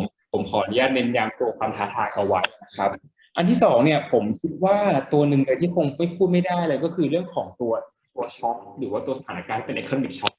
ครับก็เหมือนเดิมนะครับใน solo growth model นอกจากตัว K ตัว L ตัว A แล้วเนี่ยมัน A เนี่ยก็จะรวมถึง economic shock ด้วยนะครับตัวความเป็นแบบเรียกว่าเป็นสิ่งที่เราคาดหวังไม่ได้คาดการณ์ไม่ได้อันนี้เนี่ยมันเป็นตัวหนึ่งที่เรารู้สึกว่าตอนนี้เราขับ SDG กันแต่ SDG เราเนี่ยบางทีเรานอกจากจะเหยียบคันเร่งแล้วเนี่ยเราอาจจะเหยียบคันเร่งในเกียร์ที่ผิดนึกออกไหมฮะปกติจะเหยียบคันเร่งในเกียร์ดีถ้าเกิดใครขับรถนะเนาะเราเป็นขับรถในเหยียบคันเร่งในการเดินหน้าแต่พอ economic shock เนี่ยปรากฏว่ามันไปตกเกียร์ให้เข้าไปเป็นเกียร์ R มันเกิดความถอยหลังในบางเรื่องนะครับที่เราคาดเดาไม่ได้ให้มันเกิดขึ้นตรงนั้นนะครับมันเป็นตัวหนึ่งที่เป็นความท้าทายสูงมากนะครับโดยเฉพาะในฐานะบทบาทภาครัฐที่เป็นคนมองภาพรวมแล้วก็เห็นในเรื่องต่างๆนะครับเราอยากจะพัฒนาไงก็ตามทาง UN มีการนำเสนอเรื่อง SDG Fund นะครับที่ตามแบบของท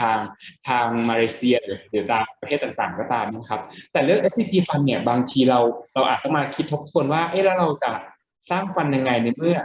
ภาครัฐเองเนี่ยก็มีการใช้เงินที่มีทรัพยากรจำกัดเนี่ยในเรื่องของการช่วยเหลือเยียวยาไปแล้วนะครับในการที่จะเหยียบคันเร่งบนพื้นฐานทรัพยากรที่จำกัดเนี่ยก็เป็นอีกตัวหนึ่งที่อาจต้องมานั่งทบทวนละว่าแล้วเราจะไปยังไงให้มันเร็วขึ้นได้นะครับในเกียร์ที่ถูกต้องนะครับก็เป็นความท้าทายที่สองที่ผมขออนุญาตนำเรียนนะครับว่าเกี่ยวกับการเดินหน้าไปยังไงให้ดีที่สุดภายใต้ทรัพยากรที่จำกัดในช่วงวิกฤตต่างๆเหล่านี้นะครับก็เป็นตัวหนึ่งที่พยายามจะทำนะครับในส่วนของภาครัฐเนี่ยเรา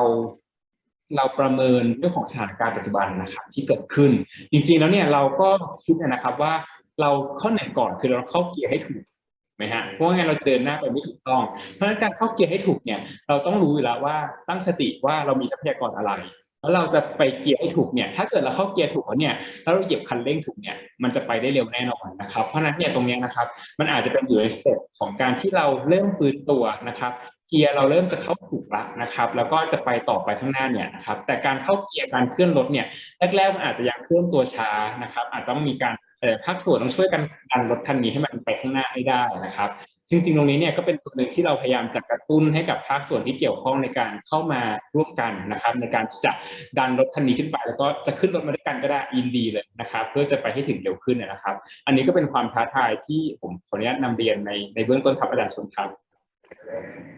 ขอบพระคุณครับดร.ทัศไทยครับวันนี้ก็ได้ประเด็นสำคัญหลายอย่างทั้งเรื่องความท้าทายเรื่องไซโลเนาะไม่ใช่แค่ภาครัฐแต่ว่าทุกภาคส่วนทำอย่างไรจะทำงานร่วมกันได้เต็มที่นะครับแล้วก็ทำอย่างไรเราถึงจะทำให้เราเข้าเกียร์ถูกนะวิ่งไปข้างหน้าด้วยกันภายใต้ทรัพยากรที่มีอยู่นะครับก็ขอบคุณดร.ทัศไทยมากครับในลำดับต่อไปครับขออนุญาตเรียนเชิญท่านอาจารย์ปัดแล้วกันนะครับคำถามเดียวกันเลยครับเกี่ยวกับเรื่องของจากมุมมองของอาจารย์และประสบการณ์ของอาจารย์ครับอาจารย์เห็นประโยชน์และความท้าทายในการขับเคลื่อน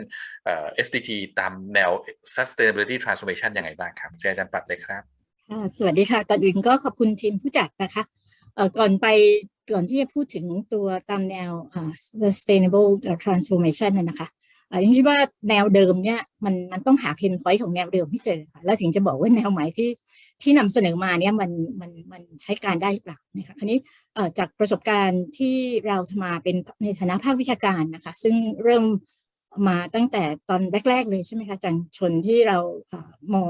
เรื่องแรกสุดคือมันมีเรื่องของ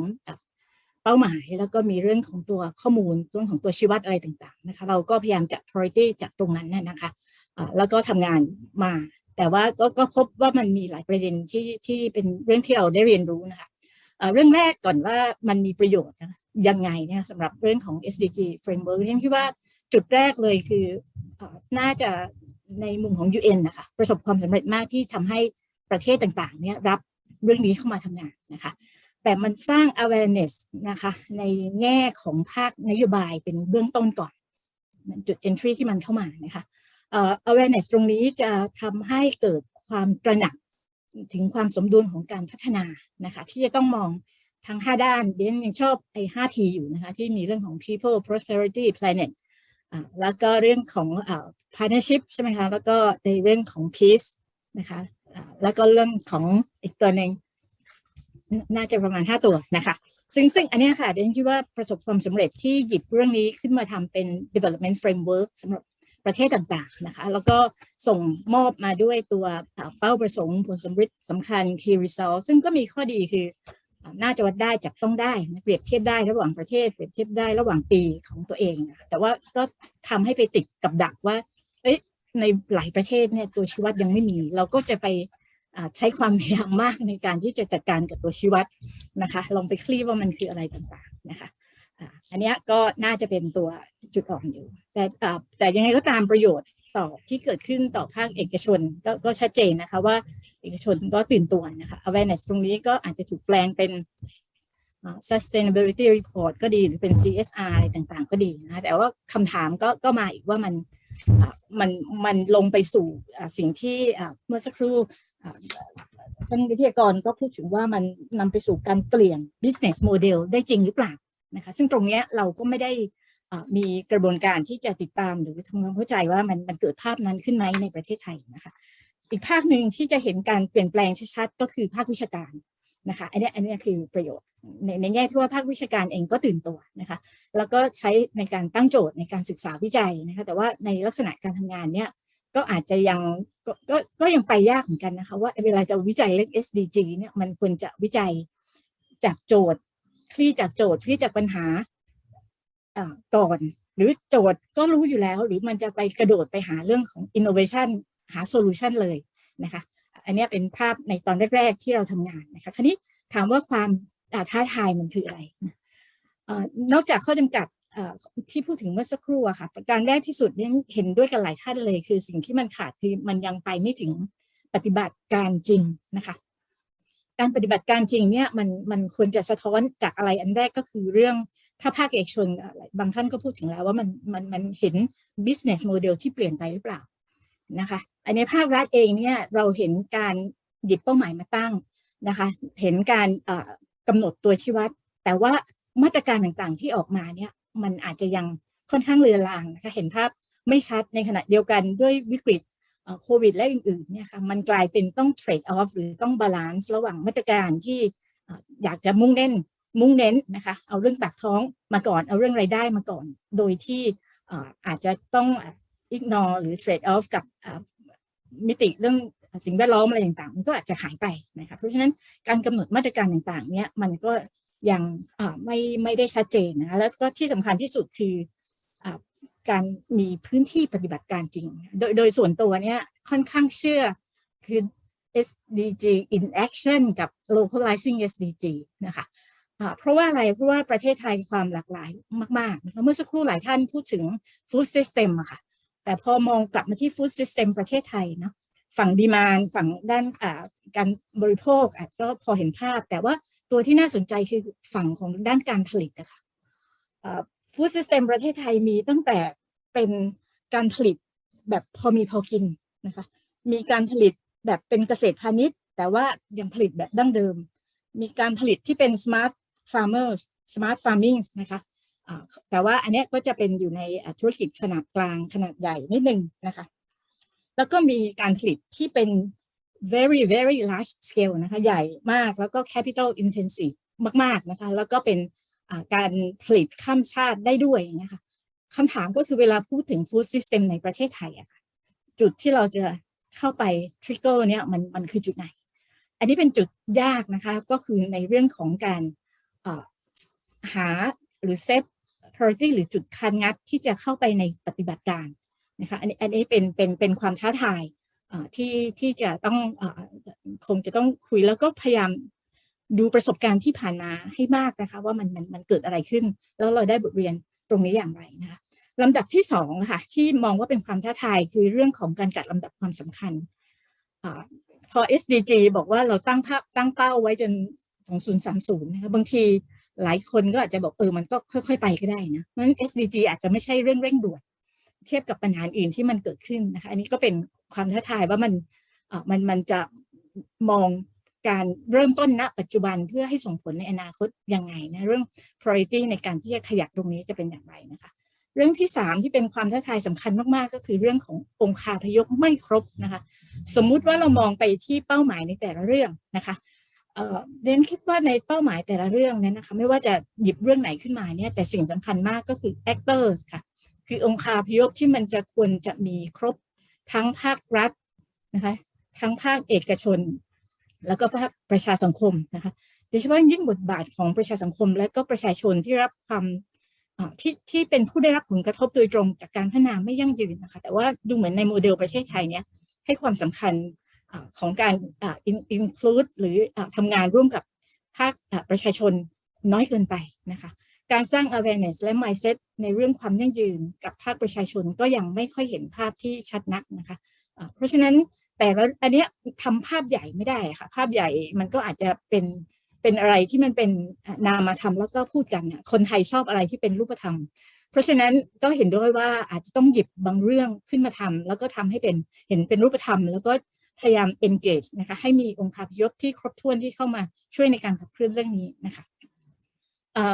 ที่น่าสนใจอีกตัวดิฉันอาจจะมองว่าเป็นโอกาสนะคะก็คือภาควิชาการนะคะภาควิชาการ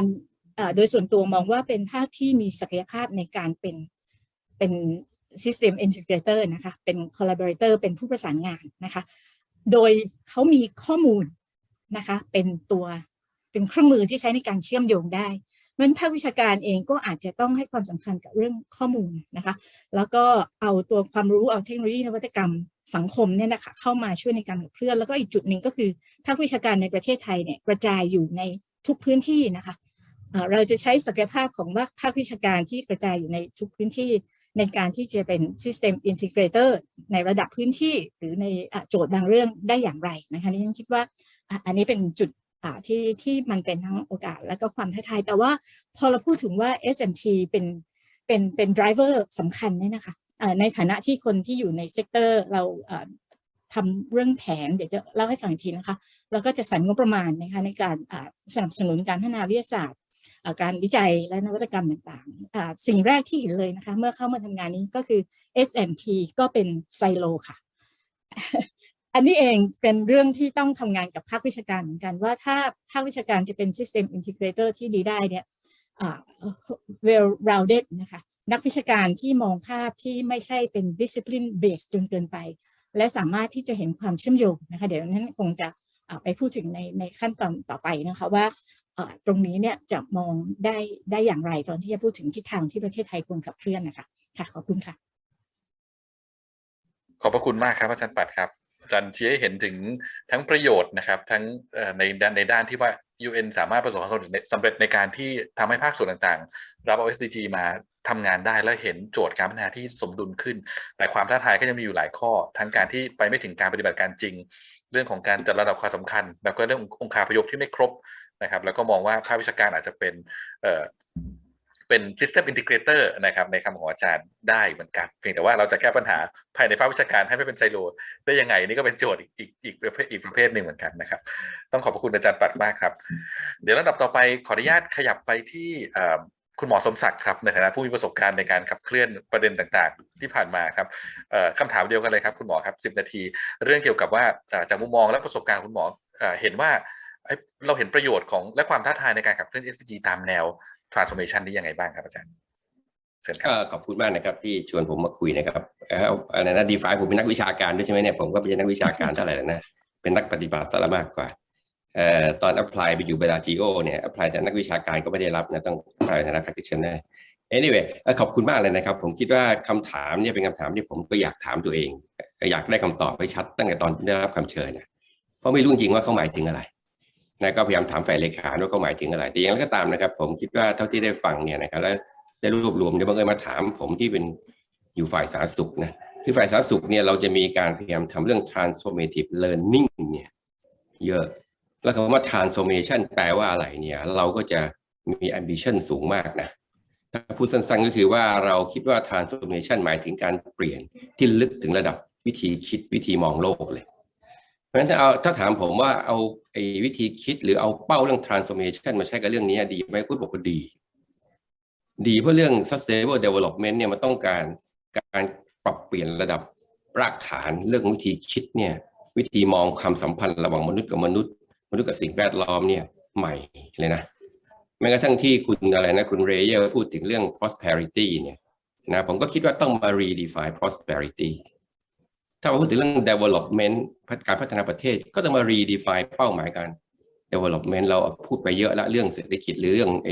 อะไรนะ happiness อะไรพวกนี้นะแต่ก็ยังมันมีอีกหลายมุมมากเลยที่ผมคิดว่าต้องมานั่งคิดถ้าพูดสั้นๆคือว่าเราอาจจะอยากเห็นสิ่งที่ผมไม่อยากใช้คำว่า proper mix นะคือคำว่า balance คำว่า proper mix อะไรมันก็เป็นคำที่ไม่ค่อยดีเท่าไหร่เพราะผมรู้สึกว่าถ้า transformation มันไม่ใช่ทำแบบเดิมจนมันเกิดสมดุลเพราะมันเกิดไม่ได้นะมันอาจจะต้องมีการเปลี่ยนวิธีคิดเยอะมากครับนะยกตัวอย่างเช่นนะอาจจะต้อง reverse หลายอย่างที่เรากำลังคิดว่ามันใช่นะก็คล้ายๆอาจจะคล้ายๆตอนพูดเรื่อง limit to growth ก็ได้นานๆมาแล้วนะครับ anyway อันนี้ก็อาจจะเป็นวิธีคิดของผมแต่ทีนี้ผมก็จะบอกว่าไอ้ transformation ของผมเนี่ยมันต้องหมายถึงเขาพูดเรื่องกว้างกับเชื่อมโยงเนี่ยเยอะมากว่ามัน transformation ผมก็พูดเรื่องลึกนะอย่างที่บอกไปแล้วนะแล้วก็ไม่ใช่ลึกเรื่องวิชาการนะลึกเรื่องวิธีคิดนะอันที่3ผมคิดว่ามันต้องไปถึงเรื่องพร้อมเพรียงคือถ้าเราพูดถึง sustainability transformation นะมันไม่ใช่ individual transformation มันเป็น societal หรือ global transformation เพราะฉะนั้นต้องทำให้มี transformative learning แล้วก็ thinking เนี่ยนะที่มันค่อนข้างจะพรึบหน่อยอย่างนั้นก็20มั้ง20-80ถ้าเชื่อ20-80นะต่อมาก็คือเรื่องยาวนานต่อเนื่อง transformation ไม่ได้เกิดขึ้นแบบแป๊บๆเพราะฉะนั้นการทำงานแบบโปรแกรมแบบ indicator driven แบบเนี้ยก็อาจจะต้องมา rethink หน่อยนะว่ามันจะเหมาะไหมกับการทำงานแบบ transformation นะสุดท้ายก็คือต้องยืดหยุ่นปรับเปลี่ยนที่เขาพูดไปเยอะแล้วนะ adaptive challenge เนี่ยต้องเอาเข้ามาใช้เยอะๆเลยนะครับคือพวกนี้ต้องมองการเปลี่ยนแปลงที่เป็น adaptive challenge นะครับที่ไม่ใช่แค่เรื่อง technical challenge เท่านั้นนะครับแล้วก็อาจจะต้องเอาวิธีคิดแบบใหม่ๆในการสร้าง partnership ในการempower มานะครับอันนี้ก็เป็นตัวอย่างนะครับทีนี้สำหรับผมเนี่ยถ้าถามว่าแล้วถ้าใช้แนวคิดนี้มาทำเรื่อง SDG นะมันน่าจะนำไปสู่ของต่อไปนี้เป็นตัวอย่างนะเป็นตัวอย่างนะอันที่1ผมพูดไปละคือเราต้อง rethink เรื่อง development นะต้องพูดในจริงๆจังๆทุกทีได้แล้วล่ะนะว่า money versus happiness เนี่ยเราเอาจริงขนาดไหนนะอาจจะต้องมา rethink เรื่อง prosperity ซึ่งผมคิดว่าคอนเซ็ปต์ที่สำคัญมากเนี่ยคือ profit maximization ความจริงตอนโควิดเนี่ยนะเราก็เห็นความพยายามที่จะชวนกันรีทิงเนาะคือพูดง่ายคือตอนโควิดทุกคนจะช็อกหมดนะรู้สึกเหมือนกับอะไรก็ไม่รู้มาลงโทษมนุษย์อะไรเงี้ยนะเพราะฉะนั้นต้องคิดใหม่ทำใหม่แล้วไม่งั้นเราจะโดนลงโทษอย่างนี้ซ้ำๆซากๆอะไรเงี้ยนะผมก็ได้ยินคำว่า stakeholder ไม่ใช่ shareholder ใช่ไหมนี่ธุรกิจเขาพูดกันนะแต่ก่อนเขา shareholder เป็นหลักใช่ไหมตอนนี้ผมต้อง stakeholder ละผมก็นั่งนึกในใจว่าเขาไม่พูดถึงเรื่อง profit optimization เลยนะเพราะว่าหลักกันหนึ่งคือเรื่อง profit maximization mentality attitude นะครับผมอยากให้ไปถึงเรื่องการ redefine สิ่งที่เรียกว่าpolicy process นะนี่เป็นตัวอย่างเลยนะเรื่องอย่างเงี้ยไม่มีทางเกิดขึ้นได้แน่ๆแบบ transformative นะถ้าไม่ redefine policy process นะครับแล้วก็ redefine partnership นะมันไม่ใช่เรื่อง decentralization ไม่ใช่เรื่องการกระจายอำนาจแบบที่เราคุยกันอยู่มันต้องการ participation เนี่ยมากกว่านั้นนะครับแล้วก็ redefine สิ่งที่ว่า management practice นะครับ redefine relationship ที่ควรจะเป็นตัวอย่างถ้าจะเอาเรื่อง food system ที่เขายกตัวอย่างนะไอ้เรื่องที่ว่า fair relationship แปลว่าอะไรก็เป็นอะไรซึ่งผมคิดว่าเป็นตัวอย่างเล็กๆที่จะต้องมานั่งคิดกันนะที่คุณปีเตอร์แกโชว์ตอนท้ายมันเห็นชัดนะว่าเราพูดเรื่อง food system เราไม่พูดถึงเรื่องภาคธุรกิจไม่ได้ practice ของภาคธุรกิจนี่สำคัญและภาคธุรกิจเนี่ยมีปัญหาเรื่อง fair relationship เนี่ยเยอะมากนะโดยเฉพาะยิ่ง fair relationship ที่จะนำไปสู่สิ่งที่เรียกว่า sustainability ซึ่งหมายถึง coexistence ของทุกฝ่ายนะถ้าพูดถึงเรื่องความยากจนพูดถึงเรื่อง fairness พูดถึงเรื่อง justice อะไรพวกนี้ไอ้พวกนี้มันเป็นโจทย์หมดอ่ะนี่คำถามก็ถามว่าเรากำลัง define แบบนี้ป่ะหรือเรากำลัง define แบบ just เป็นคำเก๋ๆเนาะ transform แค่รูปแบบแค่หน้าตาแค่สิ่งที่ทำแค่ตัวอย่างสิ่งที่ทำอาจจะเป็นแค่ตัวอย่างที่ว่าเป็น demonstration project เอาไว้โชว์ว่าเนี่ยได้ทำแล้วนะคนนี้คนโน้นทำได้ดีแต่มันไม่ wide spread มันไม่ได้ถึงขนาดเรียกร้องให้มี transformation ในเรื่องวิธีคิดเลยนะคือถ้าพูดกันตรงไปตรงมาเนี่ยช่วงโควิดเนี่ยผมคิดว่าสิ่งที่เรียกว่า transformation เนี่ยมีความหมายเยอะมากเลยนะฝ่ายเนี่ยผมอยู่ฝ่ายที่ไม่ได้คิดว่าพระเจ้าลงโทษอะไรนะแต่ผมคิดว่าไอ้ตอนที่เราต้องหยุดชีวิตเราหรือเปลี่ยนชีวิตเราช่วงโควิดเนี่ยมันสร้างคำถามเยอะมากเลยนะว่าไอ้รูปแบบการใช้ชีวิตที่ผ่านมารูปแบบการพัฒนาสิ่งที่ผ่านมารูปแบบการที่เราพยายามจะทำงานแบบที่ผ่านๆมาเนี่ยมันใช่คำตอบของชีวิตหรือเปล่าถ้าพูดง่ายๆคือเราพบวิธีมีชีวิตอีกแบบหนึ่งที่เรียกว่าใช้ได้เลยนะโดยที่ไม่จำเป็นต้องไปนั่งคิดนั่งทำแบบที่ผ่านๆมานะครับเมื่อวานนี้ขอโทษนะนี่เล่านิดหน่อยนะเมื่อวานนี้เนี่ยมีคนเล่ากันนี่พูดถึงได้ที่ศรีราชรุ่นพี่พยาบาลอาวุโสท่านหนึ่งก็มาพูดถึงเรื่องรุ่นน้องที่เป็นพยาบาลแล้วก็ทำงานเป็นพยาบาลแล้วก็เจอโควิดแล้วก็คิดถึงบ้านนะเขาคิดได้แหละนะว่าสงสัยเนี่ยชีวิตเขาเนี่ยน่าจะไม่ควรจะมานั่งหาเงินหาบ้านอะไรทำนองนี้นะครับอันนี้ก็เป็นอะไรเล็กๆแต่เป็นตัวอย่างที่ผมคิดว่ามันกระตุ้นให้คิดนะผมก็หวังนะว่า movement ที่เนี่ยจะนำไปสู่ตรงนั้นทำยังไงนี่เดี๋ยวรอบ2ใช่ไหมอาจารย์ผมจะมีประเด็นที่จะชวนคิดชวนคุยเรื่องทำอะไรยิ่งเห็นอาจารย์สมปองมาเปิดประชุมนี่ก็ยิ่งก็ดีเหมือนกันนะถ้าอาจารย์ก็จะคิดถึงสิ่งที่เรียกว่า capacity building เนี่ยนะที่มันกว้างขวางแค่เรื่องสร้างนักเทคนิคเก่งๆใน discipline ที่เป็น cutting edge อะไรเงี้ยนะครับไป SDG อาจจะเป็นอะไรที่น่าสนใจมากในมุมแต่ว่ายังไงมันมีอีกหลายมุมผมขออนุญาตแค่นี้ก่อนกันเลยขอบคุณมากครับขอบคุณครับคุณหมอสมศักดิ์คุณหมอได้พาเราคิดลึกลงไปกว่าที่เราคุยกันเมื่อกี้เยอะเลยนะครับไม่ว่าจะเป็นเรื่องเกี่ยวกับการเปลี่ยนแปลงวิธีคิดนะครับการ redefine rethinking คิดใหม่นิยามใหม่ในหลายเรื่องการพัฒนาเรื่องความมั่งคั่งกระบวนการเชิงนโยบายความร่วมมือที่มากกว่าแค่เรื่องการ decentralization นะครับแล้วก็เรื่องการจัดการความสัมพันธ์ในการเปลี่ยนแปลงซึ่งเยี่ยมไปเลยครับคุณหมอครับโอเคครับเดี๋ยวผมขออนุญาตขยับไปสู่ดร.วนันท์นะครับซึ่งเป็นตัวแทนภาคประชาสังคมของเรานะครับแล้วก็ทำเรื่อง climate change ด้วยคำถามเดียวกันเลยครับดร.วนันท์ครับในฐานะภาคประชาสังคมและก็ประสบการณ์ที่ดร.วนันท์มีเนี่ยเราเห็นประโยชน์และความท้าทายในการเอาแนวคิดเรื่อง transformation มาใช้ในบริบทของไทยยังไงบ้างครับเชิญดร.วนันท์เลยครับขอบคุณค่ะอาจารย์ชนขอบคุณกับทางอาจารย์ชนแล้วก็ทางอาจารย์ผู้จัดด้วยนะคะที่เชิญภาคประชาสังคมมาดิฉันอยากแชร์ในมุมมองที่ทำเรื่องโลกร้อนนะคะซึ่งเกี่ยวข้องกับเรื่อง SDG ในหลายประเด็นด้วยเนื่องจากภาคประชาสังคมจะมีหลายภาคส่วนด้วยถูกไหมคะเพราะฉะนั้นเนี่ยค่ะอันนี้อาจจะมุ่งไปที่เรื่องสิ่งแวดล้อมในเรื่องโลกร้อนมากหน่อย อยากจะเริ่มต้นจั่วหัวไว้นิดนึงอะค่ะก็คือ transformation เนี่ยมันจะเกิดขึ้นไม่ได้ถ้าเราไม่ address systemic change systemic ที่เป็น barriers เพราะฉะนั้นเนี่ยค่ะทางท่านอาจารย์ที่ทำเรื่อง global SD report เนี่ยค่ะได้แตะด้วยซึ่งต้องขอบคุณท่านอาจารย์ Messerli ด้วยค่ะเพราะว่าภาคประชาสังคมเองอะค่ะในช่วงที่มีการพูดคุยในเรื่องSustainable Development Forum ของทาง SCAP เองด้วยซ้ำภาคประชาสังคมก็refer ถึงรายงานของอาจารย์ด้วยซ้ำค่ะเพราะว่ารายงานนั้นเนี่ยค่ะดีมากเพราะแตะเรื่อง systemic barriers ด้วยซ้ำค่ะแล้วก็ดีใจที่อาจารย์ได้พูดถึง systemic change not climate change ซึ่งอันนี้เราใช้เป็นสโลแกนอยู่ด้วยค่ะพูดถึงเรื่อง SDG transformation โดยที่ไม่พูดถึงระดับโลกไม่ได้อาจารย์หลายท่านพูดถึงด้วยข้อดีที่เราเห็นนะคะแล้วก็เป็นประโยชน์กับทางภาคประชาสังคมด้วยก็คือSDG ที่ถูก adopt กันเนี่ยค่ะมีพื้นที่ให้กับภาคประชาสังคมอยู่หลากหลายมากโดยเฉพาะในเรื่องภาคประชาสังคมผ่าน major groups ต่างๆผ่านกลุ่มต่างๆเพราะนั้นเป็นพื้นที่ที่ให้ภาคประชาสังคมได้ส่งเสียงได้เสนอความคิดเห็นได้แลกเปลี่ยนความคิดเห็นแต่หลังจากนั้นเนี่ยค่ะเรายังไม่เห็น process ที่เกิดขึ้นในระดับระหว่างประเทศนะคะในระดับ UN ว่าข้อคิดเห็นเหล่านั้นเนี่ยค่ะมันถูกนำไปใช้หรือนำไปปรับหรือแม้กระทั่งนำไปบูรณาการตรงไหนอันนั้นอาจจะต้องมีการคิดต่อในเชิงของการเรื่อง SDG ในระดับโลกแต่ด้วย process อันนี้ค่ะเป็นนิมิตหมายที่ดีและเป็น process ที่ดีซึ่งเราเห็นมันเกิดขึ้นซึ่งเป็นประโยชน์ทีเดียวแล้วก็อีกอันนึงค่ะ2เรื่องที่อยากจะแตะในเชิงของระดับโลกซึ่งดิฉันถามเข้าไปในแชทเหมือนกันเรื่อง multilateralism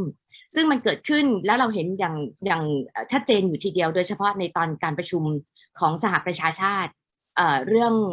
ปีที่แล้วเรื่องโลกร้อนซึ่งเราเห็นจำนวนนักธุรกิจที่ทำเรื่องฟอสซิลวันนี้เราได้ยินฟอสซิลเยอะนะคะฉันดีใจไม่ต้องพูดเรื่องฟอสซิลอีกแล้วแต่เดี๋ยวมีนิดเดียวในเรื่องฟอสซิลเพราะนั้นเรื่องฟอสซิลเนี่ยค่ะคนที่เป็นล็อบบี้อิสต์หรือแม้กระทั่งคอร์ปอเรทที่ทำเรื่องฟอสซิลเนี่ยค่ะไปเป็นจำนวนมากในการพูดคุยเรื่องโลกร้อนเพราะนั้นคำถามคือเขาไปทำไมและยังคงรักษาผลประโยชน์ของการที่จะเดินหน้าใช้ฟอสซิลอยู่หรือไม่นั่นคืออีกเรื่องหนึ่งถูกไหมคะทั้งที่เป็นเวทีในการเจรจาเพื่อลดละเลิกการใช้ฟอสซิลเพราะฉะนั้นเนี่ยเราเห็นในเชิงระบบของทาง UN เองเนี่ยอาจถูกโคออปไประดับไหนแล้วที่มีการให้กับกลุ่มภาคธุรกิจที่มี long history ในการทำลายสิ่งแวดล้อมและทำให้เกิดโลกร้อนอันนี้เนี่ยพูดหมายถึงธุรกิจฟอสซิลเพราะฉะนั้นเนี่ยค่ะการมีกลุ่มเข้าไปกลุ่มเหล่านี้เข้าไปเนี่ยอาจจะต้องตั้งคำถามนิดนึงค่ะว่าในเชิง morality หรือแม้กระทั่งในเชิงของ integrity เนี่ยค่ะเรา recognize คนที่ปล่อยก๊าซเรือนกระจกและทำให้โลกร้อนมาจนถึงทุกวันนี้ในระดับนั้นในระดับที่ให้เข้าไปร่วมในการเจรจาเกินจำนวนของผู้แทนของประเทศที่เข้าไปร่วมเจรจาด้วยซ้ำอันนี้คำถามของทางฝั่ง UN ซึ่งอาจจะต้องร่วมคิดร่วมตั้งคำถามกันอีกต่อไปอีกอันนึงค่ะที่ฝั่ง multilateralism ภาคประชาสังคมเองมองว่ามัน fail อยู่ทีเดียวก็คือเรื่อง ODA นี่สำหรับเงินในเรื่อง SDG ด้วยตั้งแต่ MDG มาแล้วด้วยซ้ำจนกระทั่ง transform มาเป็น SDG ใช่ไหมคะ ODA ยังไม่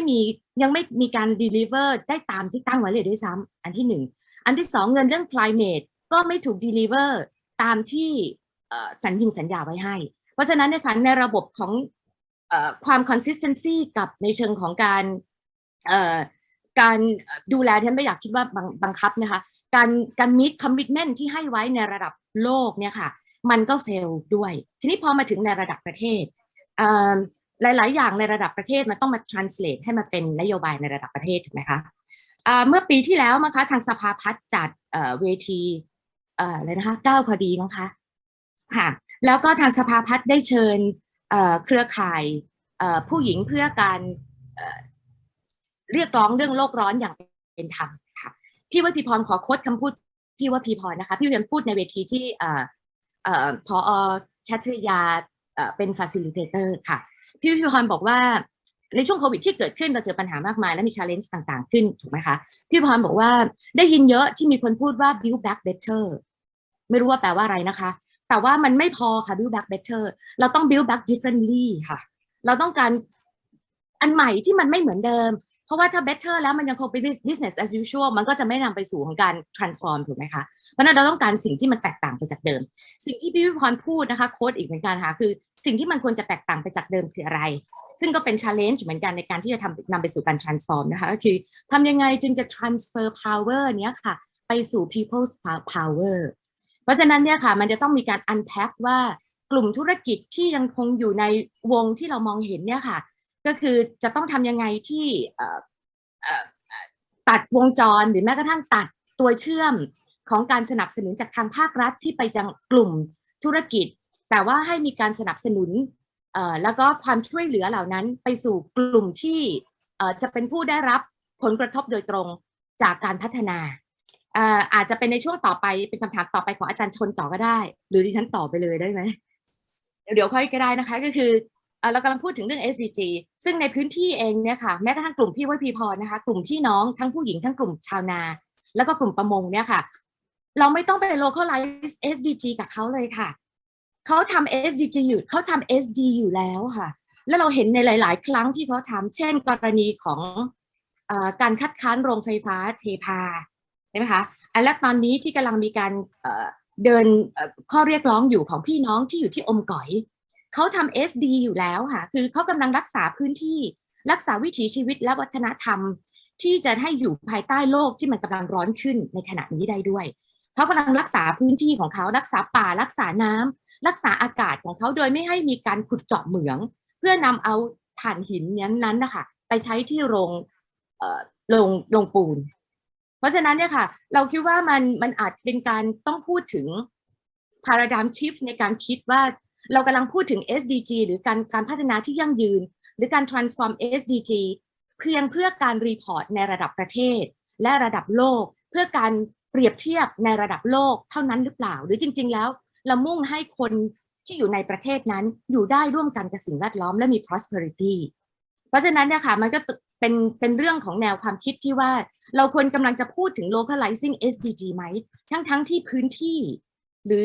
กลุ่มคนที่เขาอยู่แล้วเนี่ยเขาทำ SD กันอยู่แล้วค่ะและสิ่งที่เขาทำเราควรยกย่องเขาด้วยเพราะฉะนั้น challenge อีกอันหนึ่งที่ฉันคิดว่าเป็น challenge ที่มีความสำคัญมากซึ่งก็คือเราต้องพูดถึงว่าทำยังไงจึงจะ recognize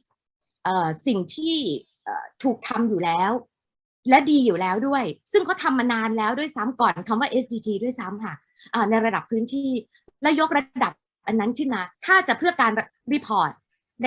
ในแต่ละอินดิเคเตอร์ค่อยไปว่ากันในหมู่คนที่ต้องการทำรีพอร์ตถูกไหมคะแต่สิ่งที่เขาทำเราต้องยกย่องและต้อง engage สิ่งเหล่านั้นเข้ามาด้วยเพราะนั่นจะเป็นตัวบ่งบอกว่าทิศทางของประเทศนะคะควรจะไปทางไหน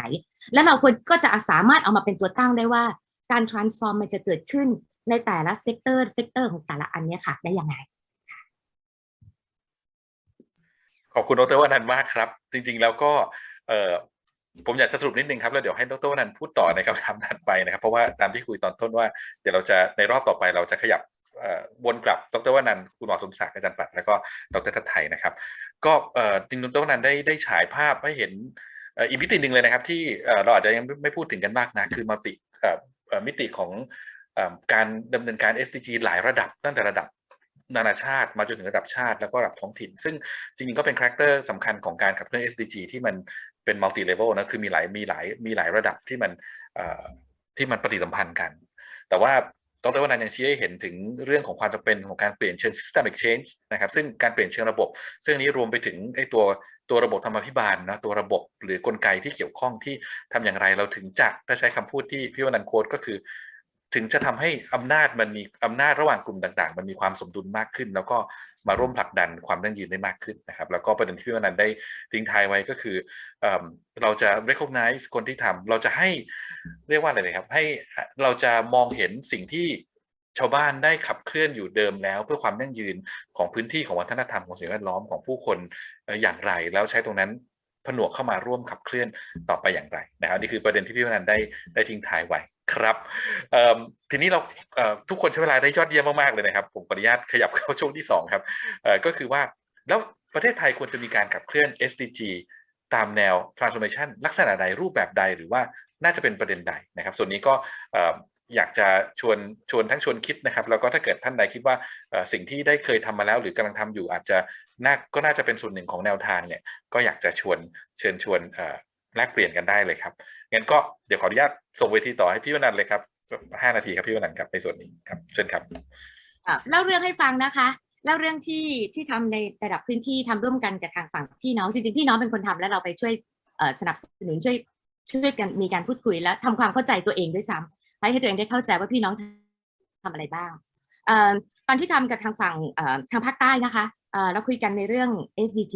SDG เป็นคำที่บางทีอธิบายยากนะคะเพราะว่าเวลาพูดถึง SDG เนี่ยมีตั้งหลาย target ใช่ไหมคะมีตั้งหลายindicator ด้วยซ้ำเพราะฉะนั้นอย่าเอาตัวนั้นเข้าไปเลยค่ะเพราะฉะนั้นเอาดูว่าสิ่งที่พี่น้องทำเนี่ยค่ะเช่นการไม่เอาเหมืองถ่านหินการไม่เอาโรงไฟฟ้าถ่านหินการที่จะต้องรับมือกับเรื่องโลกร้อนเนี่ยค่ะมีความเชื่อมโยงกันยังไงเพราะฉะนั้นตัวโลกร้อนที่เอาเข้าไปเนี่ยค่ะพี่น้องทำความเข้าใจเรื่องโลกร้อนซึ่งคือ SDG อันที่ 1แต่พอดูเรื่องโลกร้อนแล้วเนี่ยค่ะถ้าจัดการเรื่องถ่านหิน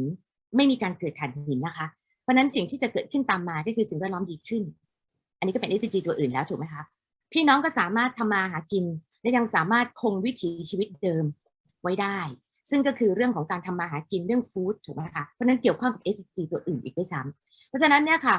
เรื่องสุขภาพก็จะต้องไม่มีเรื่องฝุ่นถูกไหมคะเพราะนั้นแค่เรื่องอันเดียวสามารถแตกได้อันนี้คือมันไม่ได้เป็นในลักษณะของการเป็นไซโลหรือเป็นแท่งเพราะนั้นพี่น้องเวลาการชวนคุยแล้วสิ่งที่พี่น้องทำอะไรบ้างเขารักษาดูแลสิ่งแวดล้อมเขาดูแลพื้นที่ทำมาหากินของเขาดูแลบางพี่น้องบางพื้นที่ดูแลป่าไม่ใช่เอาพื้นที่ป่าเพื่อมาเป็นแหล่งดูดซับก๊าซคาร์บอนไดออกไซด์นั่นแปลว่าเรามองในเรื่องของการลดการปล่อยอย่างเดียวการดูดซับถูกไหมคะแต่วิถีที่มันเกิดขึ้นกับป่ามันเกิดขึ้นเพื่อนั่นคือแหล่งซูเปอร์มาร์เก็ตของพี่น้องการกินดีอยู่ดีของพี่น้องถูกไหมคะมันคือในพื้นที่ป่าแม้กระทั่งในท้องทะเลและมหาสมุทรในแม่น้ำเหล่านี้ค่ะคือเป็นแหล่งทำมาหากินซึ่งเป็นแหล่งก่อเกิดวัฒนธรรมด้วยซ้ำแม้กระทั่งการปลูกข้าวท่านอาจารย์ขอโทษค่ะท่านอาจารย์ปีเตอร์ค่ะพูดเรื่องฟู้ดเรื่อง value chain และพูดเรื่องฟู้ดซิสเต็มยังคิดว่าบางอันเนี่ยค่ะเราควรจะต้องมองในเชิงที่ว่าผู้ผลิตข้าวตัวตั้งต้นนี่คือพี่น้องที่เป็นชาวนาถูกไหมคะราคาณตอนนี้ปุ๋ยแพงมากเพราะนั้นเนี่ยราคาที่พี่น้องขายจนกระทั่งส่งมอบต่อจนกระทั่งไปถึงผู้ส่งออกหรือแม้กระทั่งถึงผู้บริโภคระหว่างทางเนี่ยค่ะมันมีการเพิ่มขึ้นของมูลค่าราคาเยอะแต่สิ่งที่มันเกิดขึ้นก็คือพี่น้องชาวนาได้รับผลกระทบโดยเฉพาะจากเรื่องโลกร้อนแต่มันไม่มีความช่วยเหลือไม่มีเรื่องของการชดเชยไม่มีเรื่องเขาเรียกว่าการอุดหนุนให้กับพี่น้องชาวนาเพื่อที่จะหรือแม้กระทั่งราคาเองก็ไม่ได้สะท้อนต้นทุนและราคาที่พี่น้องชาวนานำไปสู่การผลิตข้าวขึ้นมากว่าที่จะส่งต่อไปยังปลายทางได้นั่นคิดว่ามันเราสามารถมองในเรื่องบางเรื่องเนี่ยค่ะแล้วแตกยอดออกไปซึ่งไม่ได้เป็นในลักษณะของไซโลแล้วเอาตัวนั้นล่ะค่ะถ้าเราสามารถดึงขึ้นมาได้ recognize ที่อาจารย์ชนพูดเนี่ยค่ะไม่รู้จะแปลว่าอะไรแต่หมายถึงว่าต้องเอาพี่น้องเนี่ยค่ะเข้ามามีส่วนร่วมด้วยอีกหนึ่งอันค่ะตัวอย่างอีกอันหนึ่งที่พี่น้องกำลังติดตามดูอย่างเยอะมากนะคะโครงการอันนึงของประเทศไทยซึ่งเพิ่งได้รับเงินจากกองทุนสภาพภูมิอากาศสีเขียวหรือ GCF Green Climate Fund ซึ่งเป็นโครงการที่จะทำเรื่องการปรับตัวในพื้นที่ลุ่มน้ำยมน่านซึ่งโครงการนี้ค่ะทาง UNDP เป็นคนได้สตางค์แล้วก็ทำงานคนที่เป็นผู้ปฏิบัติการในระดับประเทศไทยก็คือทางกรมชลพี่น้องสงสัยมากค่ะว่าโครงการนี้เป็นโครงการอะไรทั้งที่อยู่ในพื้นที่เพราะฉะนั้นเนี่ยค่ะแม้ว่าได้สตางค์มาแล้วพี่น้องพยายามที่จะติดต่อกับทางฝั่ง UNDP ประเทศไทยแม้กระทั่ง UNDP ที่อยู่นอกประเทศไทยซึ่งเป็นคนขอโครงการซึ่งได้มาแล้วนะคะก็ยังไม่สามารถที่จะพูดคุยได้ค่ะว่าตกลงเนี้ยโครงการเรื่องนี้จะเป็นเรื่องอะไรพี่น้องอ่านเอกสารโครงการแล้วได้ทราบว่ากลุ่มชาวนาที่อยู่แถบลุ่มน้ำยมและน่านจะเป็น beneficiaries ซึ่งเป็นระดับแสนคนนะคะคำถามก็คือว่าเราเพียงพอแล้วไหมกับการที่จะดูกลุ่มคนที่อยู่ในระดับชุมชนเป็นลักษณะของผู้ได้รับประโยชน์หรือเราอยากให้เขาเข้าไปมีส่วนร่วมตั้งแต่ต้นจึงจะได้ทำโครงการได้ตอบโจทย์เขาเพราะฉะนั้นเนี่ยค่ะบางทีเนี่ยเวลาเรามองในการทำโครงการหรือแม้กระทั่งการพูดถึงโครงการพูดถึงกลุ่มผู้ได้รับประโยชน์จริงๆมันไม่เพียงพอนะคะเราต้องมองเขาเป็นส่วนหนึ่งของการพัฒนาเขาเป็นพาร์ทเนอร์เป็น equal partner ด้วยซ้ำซึ่งจะต้องเปลี่ยนเหล่านี้มันต้องขึ้นอยู่กับการเปลี่ยนวิธีคิดมากๆค่ะอาจารย์ชนตั้งแต่เรื่อง localizing ตั้งแต่เรื่องของการพูดคุยว่ากลุ่มคนที่เป็นผู้ได้รับผลกระทบจะต้องเป็นผู้ได้รับผลประโยชน์ต้องพากลุ่มคนเหล่านี้เข้าไปมีส่วนร่วมตั้งแต่ต้นเพราะนั้นเนี่ยค่ะคือมันจะเป็นการทำให้เรานำไปสู่การ shifting power อะค่ะไปสู่ power ของคนที่สามารถที่จะผลักดันไปสู่การเปลี่ยนผ่านในเรื่องของการทำความเข้าใจเรื่อง SDG ในระดับประเทศและในระดับโลกได้ขอบพระคุณครับดร.วันนะครับ3 ประเด็นหลักๆเลยนะครับเรื่องของการทำให้คนในท้องถิ่นเข้าใจเรื่อง SDG ควรเริ่มจากเรื่องที่เขาทำอยู่แล้วเห็นความเชื่อมโยงในระบบภาษา SDG อาจจะตามมาที่หลังนะครับแล้วก็เรื่องการมีส่วนร่วมโดยเฉพาะประเด็นเรื่อง UNDP นี่ชัดเจนในแง่ที่ว่า partnership ไม่ใช่แค่ให้คนที่มีศักยภาพในการพัฒนาเท่านั้นแต่ทุกคนที่เกี่ยวข้องรวมถึงคนรับประโยชน์ควรจะเข้ามามีส่วนเป็น equal partner มีความสัมพันธ์เชิงอำนาจที่เท่ากันแล้วก็มีโอกาสในการกำหนดทิศทางของโครงการร่วมกันนะครับโอเคครับขอบคุณพี่วนันท์มากๆเลยครับเดี๋ยวขออนุญาตขยับต่อไปที่คุณหมอสมศักดิ์ครับขอบคุณมากครับอาจารย์ก็ต่อเลยนะก็คุณวนันท์อาจารย์วนันท์ทำให้ผมคิดถึงหลายอย่างที่เราคุยกันเมื่อตอนคุยเรื่อง leadership council นะแต่ผมคิดว่าถ้าผมจะสรุปสั้นที่สุดเราเดี๋ยวขยายความครับผมอยากเห็นภาควิชาการมาเป็นตัวกลางสำคัญที่จะทำให้การขับเคลื่อน SDG ในประเทศไทยเนี่ยนะไปถึงขั้น transformative หรือ transformation ในหลายๆมุมเนี่ยได้นะครับผมคิดว่าอันสำคัญนะประเด็นที่สองคือว่าผมคิดว่าจะทำได้เนี่ยต้องคิดถึง mechanism ที่จะทำให้นักวิชาการเนี่ยทำงานได้ต่อเนื่องผมจะไม่ไปพูดเรื่องว่ามันจะไปทำให้อาจารย์ไม่ได้สอนหรือได้สอนช้าไปหรือเปล่านะอันนั้นเป็นเรื่องที่ผมแก้ให้ไม่ได้แต่ผมคิดว่าท่านนักวิชาการสามารถมี mechanism มาทำงานต่อเนื่องได้ก็จะดีมากแล้วผมก็หวังว่าสกสวก็จะเป็น mechanism นั้นนะฮะเพราะว่าด้านหนึ่งก็เป็นการตอบโจทย์ใหญ่ของแผนววน.อีกด้านนึงก็เป็นการเรียกว่าทำงานวิชาการผมขอลงรายละเอียดนิดหน่อยนะก็ลงรายละเอียดอย่างที่คุยไปนั้นนะวิธีอันเนี้ยต้อง entry point สำคัญเนี่ยก็คือ local ก็คือพื้นที่นะครับแต่เป็นการทำงานกับพื้นที่เนี่ยซึ่งเน้นเรื่อง priority นี่ไม่ต้องพูดนะคุณวนันท์พูดไปแล้วผมพูดอยู่เลยว่าไม่มี priority ในพื้นที่อันไหนเลยที่จะไม่เข้า SDG เนี่ยถ้าพูดกันตรงไปตรงมาผมเชียร์มากนะตอน MDG เนี่ยผมเฉยๆแล้วผมรู้สึกถ้าเราทำให้ MDG เนี่ยก็ตอบอินดิเคเตอร์ก็ตอบไปเถอะแต่ SDG เนี่ยผมคิดว่าเราไม่ควรจะปล่อยให้รัฐบาลไปตอบคำถาม UN เราควรจะใช้เป็นโอกาสในการขับเคลื่อนแล้วก็สร้างการเปลี่ยนแปลงนะครับอันนี้ก็เป็นวิธีคิดของผมเพราะฉะนั้นผมเห็นด้วยว่าถ้าจะสามารถใช้อินดิเคเตอร์ใช้ commitment ที่เรามีกับเรื่อง SDG เนี่ย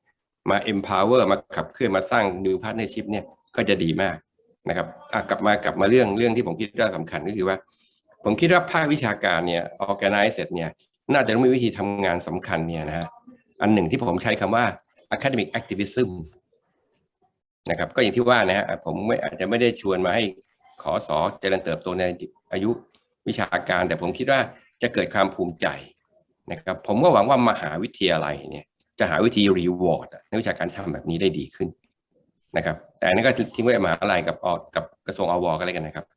แต่ผมคิดว่าวิธีทำงานแบบ academic activism ก็คือว่าเราเอาสิ่งที่เรียกว่าเป้าหมายการพัฒนาเป็นตัวตั้งเราไม่ได้เอาวิชาการเป็นตัวตั้งนะครับแต่เรามีสมมติฐานและความเชื่อว่าการทำงานที่เอาเป้าหมายการพัฒนาเป็นตัวตั้งเนี่ยเป้าหมายที่มันคอมเพล็กซ์มากเนี่ยเราจะเจริญเติบโตทางวิชาการได้เราจะสร้างความรู้ใหม่ได้เราจะปรับทฤษฎีเก่าได้เราจะเปลี่ยนวิธีคิดคนได้เราจะมีประสบการณ์ในการสร้างการเปลี่ยนแปลงผ่านการใช้สิ่งที่เรียกว่าความสามารถทางนักวิชาการได้คือพูดง่ายคือเราจะโชว์ความเป็นนักวิชาการเนี่ยที่สมภาคภูมิมากเลยไม่ได้แค่เขียนเปเปอร์ไปขอฐานะเท่านั้นเองแต่มันเป็นการเอาความรู้มาใช้แล้วก็สามารถจะสังเคราะห์ความรู้ใหม่จากการทำงานจริงด้วยผมเชื่ออย่างนั้นจริงๆนะครับนี่ผมไม่ได้พูดเป็น rhetoric นะครับและจริงๆเนี่ยในประสบการณ์ผมที่ทำงานที่พยายามจะสร้างสิ่งที่ว่า policy development ส่วน system development เนี่ยผมคิดว่าเราเห็นชัดมากเลยนะครับว่าทันทีที่เราเป้าหมายการพัฒนาเป็นตัวตั้งเนี่ยเรา rethink หลายอย่างเลยนะ rethink ตั้งแต่ว่าเป้าหมายนี่มันแปลว่าอะไรแล้วมันต่างกับเป้าหมายเดิมยังไงนะครับผมเคยโชว์ครั้งหนึ่งตอนที่อาจารย์ปฐมวดีให้ไปคุยเรื่อง health system development เนี่ยว่าเอาเฉพาะเรื่อง health conceptualization นะจาก disease to health เนี่ยผมเห็นตั้ง10 stage ในโลกเนี้ย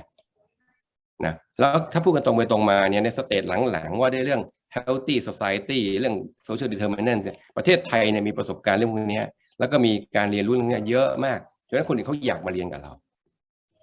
ผมเองเนี่ยฝันเห็นเราเป็นลีดเดอร์ทางวิชาการเรื่อง SDG ในมุมนี้ผ่านการทำงานกับพื้นที่นะครับและพื้นที่ที่ว่าเนี่ยผม define เป็นคำกลางๆนะ แล้วผมคิดว่าสิ่งที่สำคัญมากก็คือว่านักวิชาการเนี่ยนอกจาก adopt วิธีคิดแบบนี้แล้วเนี่ยต้องมีความสามารถในการทำสิ่งที่เรียกว่า adaptive challenge ตั้งแต่เรื่อง stakeholder mapping ตั้งแต่เรื่อง stakeholder management ตั้งแต่เรื่อง knowledge creation ตั้งแต่เรื่องprocess for interactive learning through action ผมมีคำย่อคำหนึ่งคำว่า pillar เราต้องสร้าง participatory interactive learning through action PILA เนี่ยให้ได้ผมคิดอันนี้คือบทบาทสำคัญของนักวิชาการที่จะทำตรงนี้ให้ได้นะครับแล้วก็อย่างที่ว่านะตระหนักตลอดเวลาว่าเราทำตรงนี้เพราะเราอยากจะ drive change เราไม่ได้ต้องการจะมีความรู้ทางทฤษฎีเท่านั้นแต่เราอยากจะ drive change แล้วความรู้ตรงนั้นเหมือนอาจารย์ชนพูดบ่อยเรื่อง triple loop learning ความรู้ที่เราจะสร้างเนี่ยมันจะมี triple loop จริงๆนะสำหรับคนทำงานอาจจะเป็นเลเวลแรก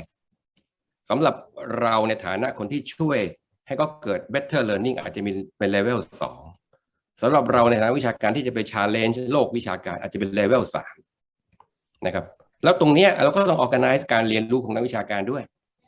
ใช่ไหมฮะผมคิดว่าถ้าเราทำทั้ง2ส่วนนี้ไปด้วยกันเนี่ยนะหมุน2ลูปนะคือลูปเรียนรู้ของนักวิชาการกับลูปเรียนรู้ของการขับเคลื่อนให้ดีๆเนี่ยเราจะไปได้ไกลมากเลย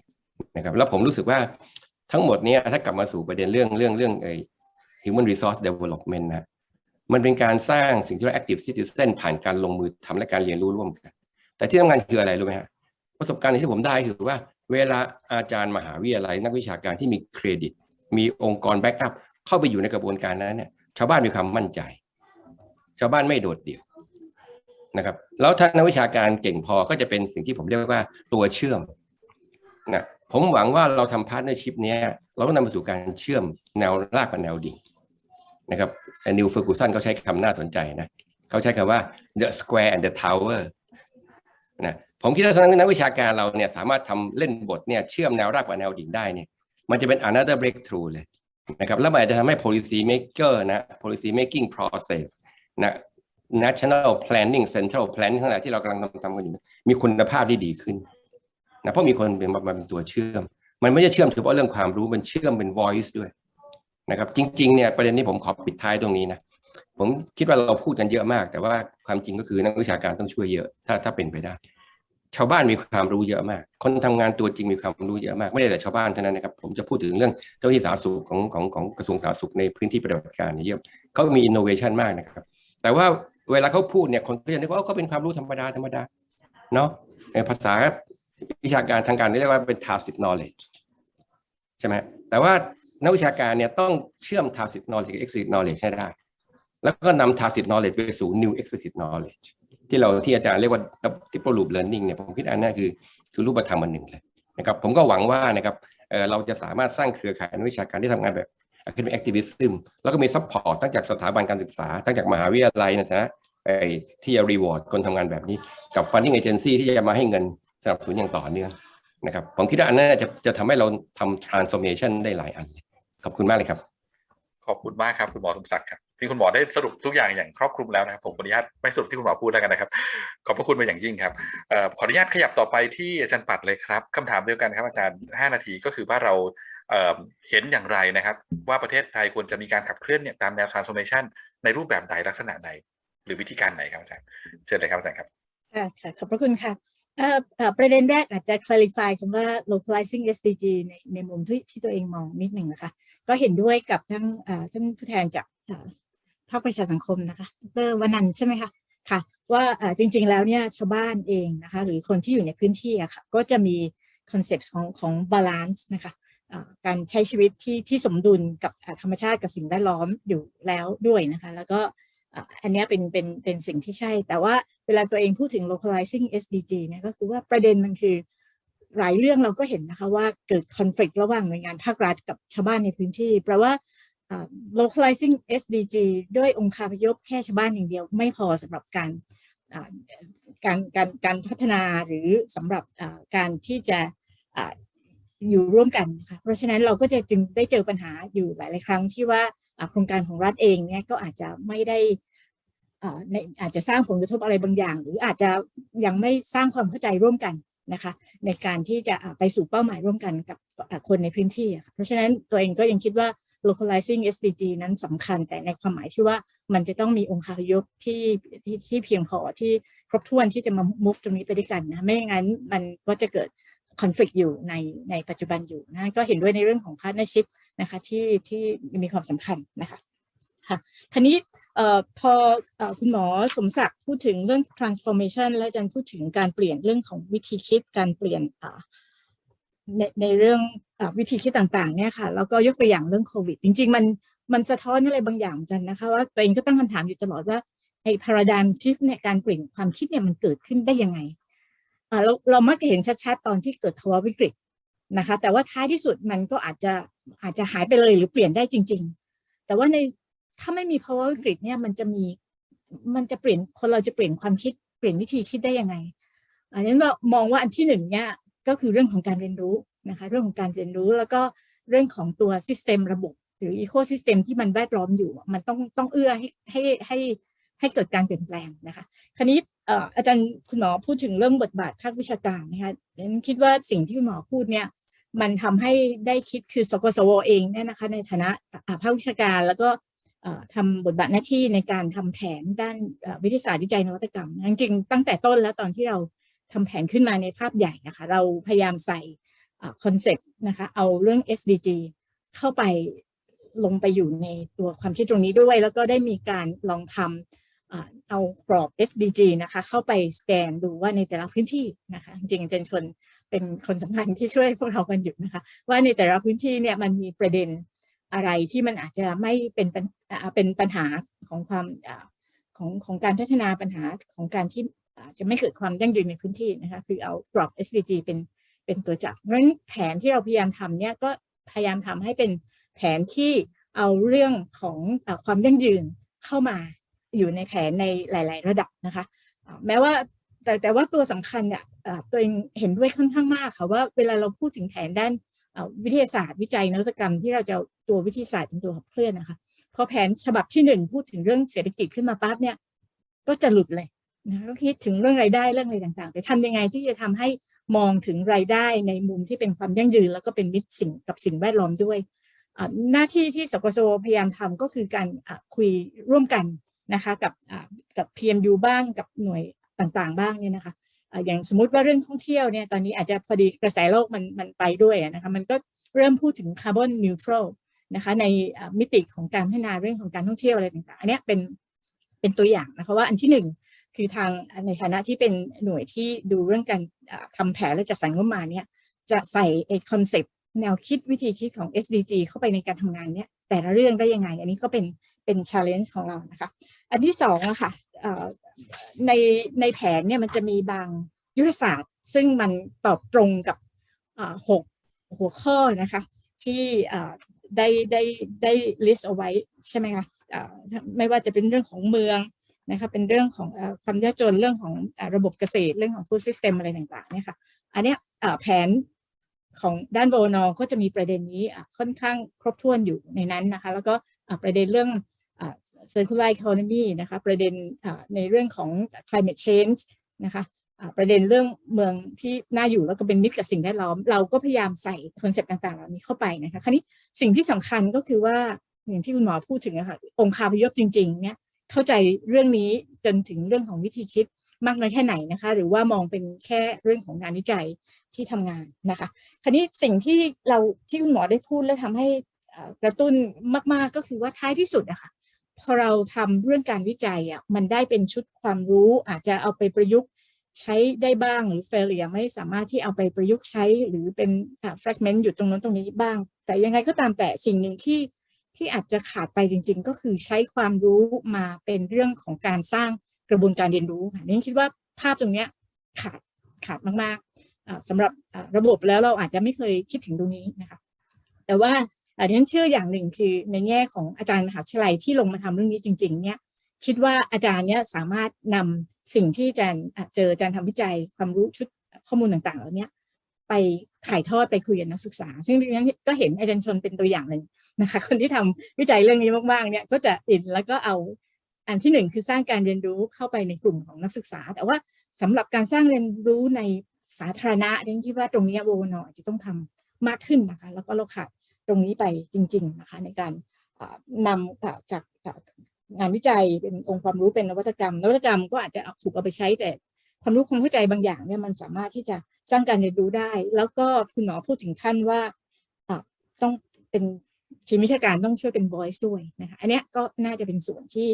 ทีมวิชาการก็อาจจะขาดไปนะคะองค์คาพยพของภาควิชาการจะทำให้มันเป็นเราเป็นactive citizen โดยตัวของเราเองมากขึ้นได้อย่างไรนะคะแต่ว่าในกลุ่มที่ทำงานกับชาวบ้านอะไรเงี้ยค่ะก็อาจจะเห็นการเปลี่ยนแปลงในระดับพื้นที่แต่ในระดับที่เป็นภาพใหญ่มากขึ้นpublic มากขึ้นเนี่ยค่ะก็อาจจะต้องมีการออกแบบเรื่องนี้เหมือนกันนะคะซึ่งตรงนี้สกสวอาจจะต้องกลับไปนั่งคิดทบทวนเหมือนกันนะคะว่าเราจะทำตรงนี้ได้อย่างไรคุณหมอเนี่ยเชื่อเหมือนคุณหมอเหมือนกันนะคะว่านักวิชาการจะเป็นsystem integrator นะคะเป็นตัวเชื่อมคุณหมอผู้ชัดในเชื่อมทั้งแนวราบแนวดิ่งในหลายๆระดับนะคะนั่นก็คิดว่าก็มีความเชื่อแบบนี้ค่ะแต่ว่าเราคงจะสร้างเครือข่ายนักวิชาการที่ช่วยกัน move ในลักษณะแบบนี้อย่างไรนะคะอันนี้ก็เป็นเรื่องที่ challenge นะคะค่ะสุดท้ายในมุมนี้เดี๋ยวเราไม่กลับมาอีกป่ะคะจนเดี๋ยวเราจะมีทิ้งท้ายครับอาจารย์ประมาณสัก2 นาทีโอเคค่ะแล้วตัวที่สำคัญมากที่ภาควิชาการควรจะต้องมีคือการคิดเชิงระบบแล้วคิดแบบเชื่อมโยงค่ะตอนที่เราลงไปแม่ฮ่องสอนจริงคล้ายๆกับทางท่านผู้แทนของภาคประชาสังคมเหมือนกันนะคะเวลาลงไปที่แม่ฮ่องสอนเราเห็นปรากฏการณ์บางอย่างแต่เราไม่เห็น root cause ภาควิชาการเป็นภาคหนึ่งที่จะชวนคุยแล้วก็แล้วก็ชวนกันวิเคราะห์แล้วมันก็จะเห็นความเชื่อมโยงว่าปัญหา SDG เรื่องความยากจนกับ SDG เรื่องป่าไม้ SDG เรื่องพลังงาน SDG เรื่องการศึกษามันต้องเชื่อมโยงกันทั้งสิ้นนะคะเพราะฉะนั้นไอตัว integrator ซึ่งภาควิชาการควรจะเข้ามามีบทบาทตรงนี้มันก็จะทำให้เราเจอ root cause แล้วก็หาคันงัดที่มีพลังได้มากขึ้นนะคะขอบคุณค่ะขอบคุณครับอาจารย์ปัดครับอาจารย์ได้ชี้หลายประเด็นที่เรียกว่าสอดรับกับที่คุณหมอสมศักดิ์ได้พูดถึงนะครับไม่ว่าจะเป็นเรื่องของการมีองค์คาพยพที่ครบถ้วนอย่างนี้ทำให้การ localizing เป็นไปอย่างสมบูรณ์เกิด conflict น้อยลงเรื่องของ paradigm shift นะครับซึ่งก็เป็นคำถามว่ามีแค่วิกฤตเท่านั้นหรือที่ทำให้เกิดการ shift ได้นะครับเรื่องบทบาทของภาควิชาการทั้งในส่วนที่ทำหน้าที่เป็น system integrator ผมคิดว่าอาจจะเชื่อมโยงกับคำที่ professor Messerli พูดตอนบรรยายไม่รู้คำว่า knowledge diplomacy อาจจะเป็นอีกคำหนึ่งที่ใกล้เคียงกันมากๆนะครับแล้วก็สร้างการเรียนรู้อย่างต่อเนื่องอันนี้บทบาทวิชาการที่จะทำให้เกิดการเปลี่ยนความคิดค่ะครับก็ขอบพระคุณครับอาจารย์อย่างนั้นเดี๋ยวขออนุญาตขยับต่อไปที่ดร.ไทยเลยครับคำถามเดียวกันครับดร.ไทยมันน่าจะมีวิธีการขับเคลื่อนดำเนินการอย่างไรครับเชิญครับครับจริงๆแล้วทางท่านวิทยากรหลายท่านก็พูดไปหมดแล้วจริงๆผมก็ผมขอเสริมดีกว่าครับว่าจริงๆเนี่ยผมขอเสริมทางที่ท่านดร.วนันท์นะครับได้พูดถึงเกี่ยวกับว่าจริงๆในพื้นที่เนี่ยเขาทำเกี่ยวกับเรื่องของ SC กันไปหมดอยู่แล้วนะครับเขาทราบกันอยู่แล้วว่าควรทำอะไรนะครับอันนี้ผมเห็นด้วยมากๆนะครับว่าดำเนินการเพราะว่าจริงๆเรื่องนี้เป็นเรื่องที่ทางส่วนกลางเนี่ยเห็นว่าการทำ active partner เนี่ยเป็นเรื่องสำคัญที่สุดนะครับผมน่าใช้ว่า active partner ในเกือบทุกเวทีนะครับเพราะผมคิดว่าถ้าเกิดการพัฒนาที่ยั่งยืนเป็นเรื่องที่ต้องสร้างความตระหนักรู้แล้วมาบอกทุกคนทำอะไรเนี่ยมันคงไม่ใช่การพัฒนาที่ยั่งยืนแน่ๆนะครับเราอาจจะเป็นการเพิ่มอาจจะเป็นการจุดประเด็นจุดประกายให้เกิดขึ้นในแต่ละพื้นที่นะครับซึ่งอันนี้ผมในส่วนตัวเนี่ยผมเรียกว่าโมเดลดอกเห็ดก็คือเป็น mushrooming โมเดลก็คือให้มันผุดขึ้นมาทั้งประเทศเราก็จะทำให้เกิดความยั่งยืนได้ในการพัฒนาครับแต่ปัญหาหนึ่งครับที่ผมขออนุญาตเสริมและหยิบยกขึ้นมาที่เราเห็นกันเนี่ยคือความไม่ลงตัวกันของคนในพื้นที่เองนะครับเพราะว่าในพื้นที่เองเนี่ยมันจะเกิดปัญหาขึ้นบ่อยๆที่ทุกท่านเห็นเนี่ยคือรัฐกับประชาชนก็ตามหรือว่าประชาชนกับเอกชนก็ตามนะครับอันนี้มันเป็นประเด็นปัญหาหนึ่งที่ทางภาครัฐเองนะครับก็อยากที่จะแก้ให้มันหมดไปนะครับซึ่งตัวหนึ่งที่ผมได้เคยคุยกับอาจารย์ชนบ่อยๆคือว่าจริงๆผมสนับสนุนให้นักภาควิชาการเนี่ยเป็นเหมือน system integrator ที่ทุกท่านได้พูดถึงนะครับว่า system integrator เนี่ยมีความสำคัญมากๆเพราะว่าหนึ่งก็คือเมื่อภาครัฐเองเป็นหนึ่งในโจทย์ของคนในพื้นที่เนี่ยภาควิชาการเนี่ยค่อนข้างจะมีความสำคัญมากๆนะครับเพราะภาควิชาการเนี่ยสามารถเล่นเป็นหนึ่งก็คือเป็นคนกลางนะครับผมใช้คำว่าเป็นคนกลางในการใช้หลักวิชาการเนี่ยในการบอกเลยว่าเรื่องไหนควรจะไปยังไงนะครับก็คือหนึ่งคือความเป็นกลางทางวิชาการเนี่ยสามารถทำให้คนในพื้นที่เนี่ยมองจุดหมายร่วมกันได้ตัวหนึ่งที่อยากจะนำขึ้นมาพูดนะครับเพราะว่าจริงๆในช่วงแผนพัฒนาศึกษาเนี่ยนะครับเรื่องหนึ่งที่เราให้ความสำคัญมากคือเรื่องของตัวข้อมูล นะครับว่าอยากให้ข้อมูลเนี่ยเป็นตัวขับเคลื่อนเมืองข้อมูลเนี่ยเป็นตัวขับเคลื่อนพื้นที่นะครับเพราะว่าตอนนี้การที่เราบอกว่าไม่ควรทำโครงการนี้สิหรือควรทำเรื่องนี้สินะครับบางทีเราอาจจะใช้ข้อมูลเพียงแค่บางส่วนของแต่มุมมองของแต่ละคนเล่นกับหลานจนไม่ได้เดินครับผมครับก็เพราะนั้นเนี่ยตรงนี้นักวิชาการนะครับก็เลยอาจจะเป็นตัว System Indicator ขึ้นมาได้นะครับซึ่งจริงๆเนี่ยผมเคยคุยกับทางอวนะครับว่ามหาวิทยาลัยจริงๆเรามี3ระดับที่เราแอบแบ่งกันนะครับคืออันนึงเป็น Research University นะครับที่เป็นมหาวิทยาลัยในมุ่งเรื่องของตัวการวิจัยหรือว่าการพัฒนาต่างๆนะครับอีกอันนึงเป็น Regional University นะครับหรือว่ามหาวิทยาลัยตามภูมิภาคที่เป็นมหาวิทยาลัยใหญ่นะครับแต่ว่าที่ผมให้ความสำคัญมากๆคือเรียกว่าเป็น Area University นะครับหรือว่าเป็นมหาวิทยาลัยในพื้นที่นะครับยกตัวอย่างเช่นราชภัฏนะครับราชมงคลนะครับที่จริงๆเนี่ยรู้เรื่องในพื้นที่เนี่ยมากกว่าหลายองค์กรเลยก็ว่าได้นะครับจริงๆตรงมหาวิทยาลัยที่เป็น Area เนี่ยผมว่าน่าจะทำหน้าที่เป็น System Indicator ได้ดีที่สุดนะครับเพราะว่าเขาน่าจะเข้าใจปัญหานะครับไม่ว่าจะเป็นการมุมมองเรื่องของในมุมมองของภาคประชาสังคมเองก็ตามหรือในมุมมองของภาครัฐภาคเอกชนเองก็ตามเนี่ยทางมหาวิทยาลัยที่เป็น Area University เนี่ยน่าจะเป็นคนกลางที่บอกได้นะครับแต่ตัวหนึ่งเลยที่ผมอยากจะเน้นย้ำต่อเนื่องจาก System Indicator คือการที่เราใช้ Science Base เนี่ยนะครับเพราะผมเข้าใจว่าทางตัว SDG Move เองนะครับหรือ SDSN เองเนี่ยก็มองว่าการที่เราใช้วิทยาศาสตร์ใช้ข้อมูลเข้ามาในการทำคำว่า transformation นะครับเปลี่ยนองค์คาพยพเปลี่ยนพาราไดม์คิดหรืออะไรก็ตามเนี่ยน่าจะต้องใช้บนพื้นฐานของวิทยาศาสตร์และข้อมูลนะครับเพราะว่าจริงๆแล้วเนี่ยตอนนี้ประเทศเราหรือว่าหลายประเทศเองก็ตามเนี่ยเราใช้ความรู้สึกในการขับเคลื่อนเยอะมากเหมือนกันนะครับจริงๆเราถ้าเกิดเราเอาข้อมูลมากลางดูกันแล้วก็ดูว่าทำไมถึงต้องเดินทางไปตามนี้นะครับก็อาจจะใช้เหตุและผลขึ้นมาได้นะครับครับผมอันนี้ก็เป็นขออนุญาตนำเสนอเพียงเท่านี้ครับขอบพระคุณครับดร.ไทยครับโอเคจริงๆประเด็นที่ดร.ไทยพูดเมื่อกี้ผมคิดว่าที่น่าสนใจประเด็นหนึ่งเลยคือเรื่องของความไม่ลงรอยกันในพื้นที่เนาะซึ่งผมว่าเชื่อมโยงกับประเด็นที่คุณเรโนพูดตอนต้นเรื่องของ trust ที่ว่ามันจะเป็นจะต้องมี trust ระหว่างภาคส่วนจริงๆนะครับแล้วก็บทบาทของภาควิชาการก็ดูจะเป็น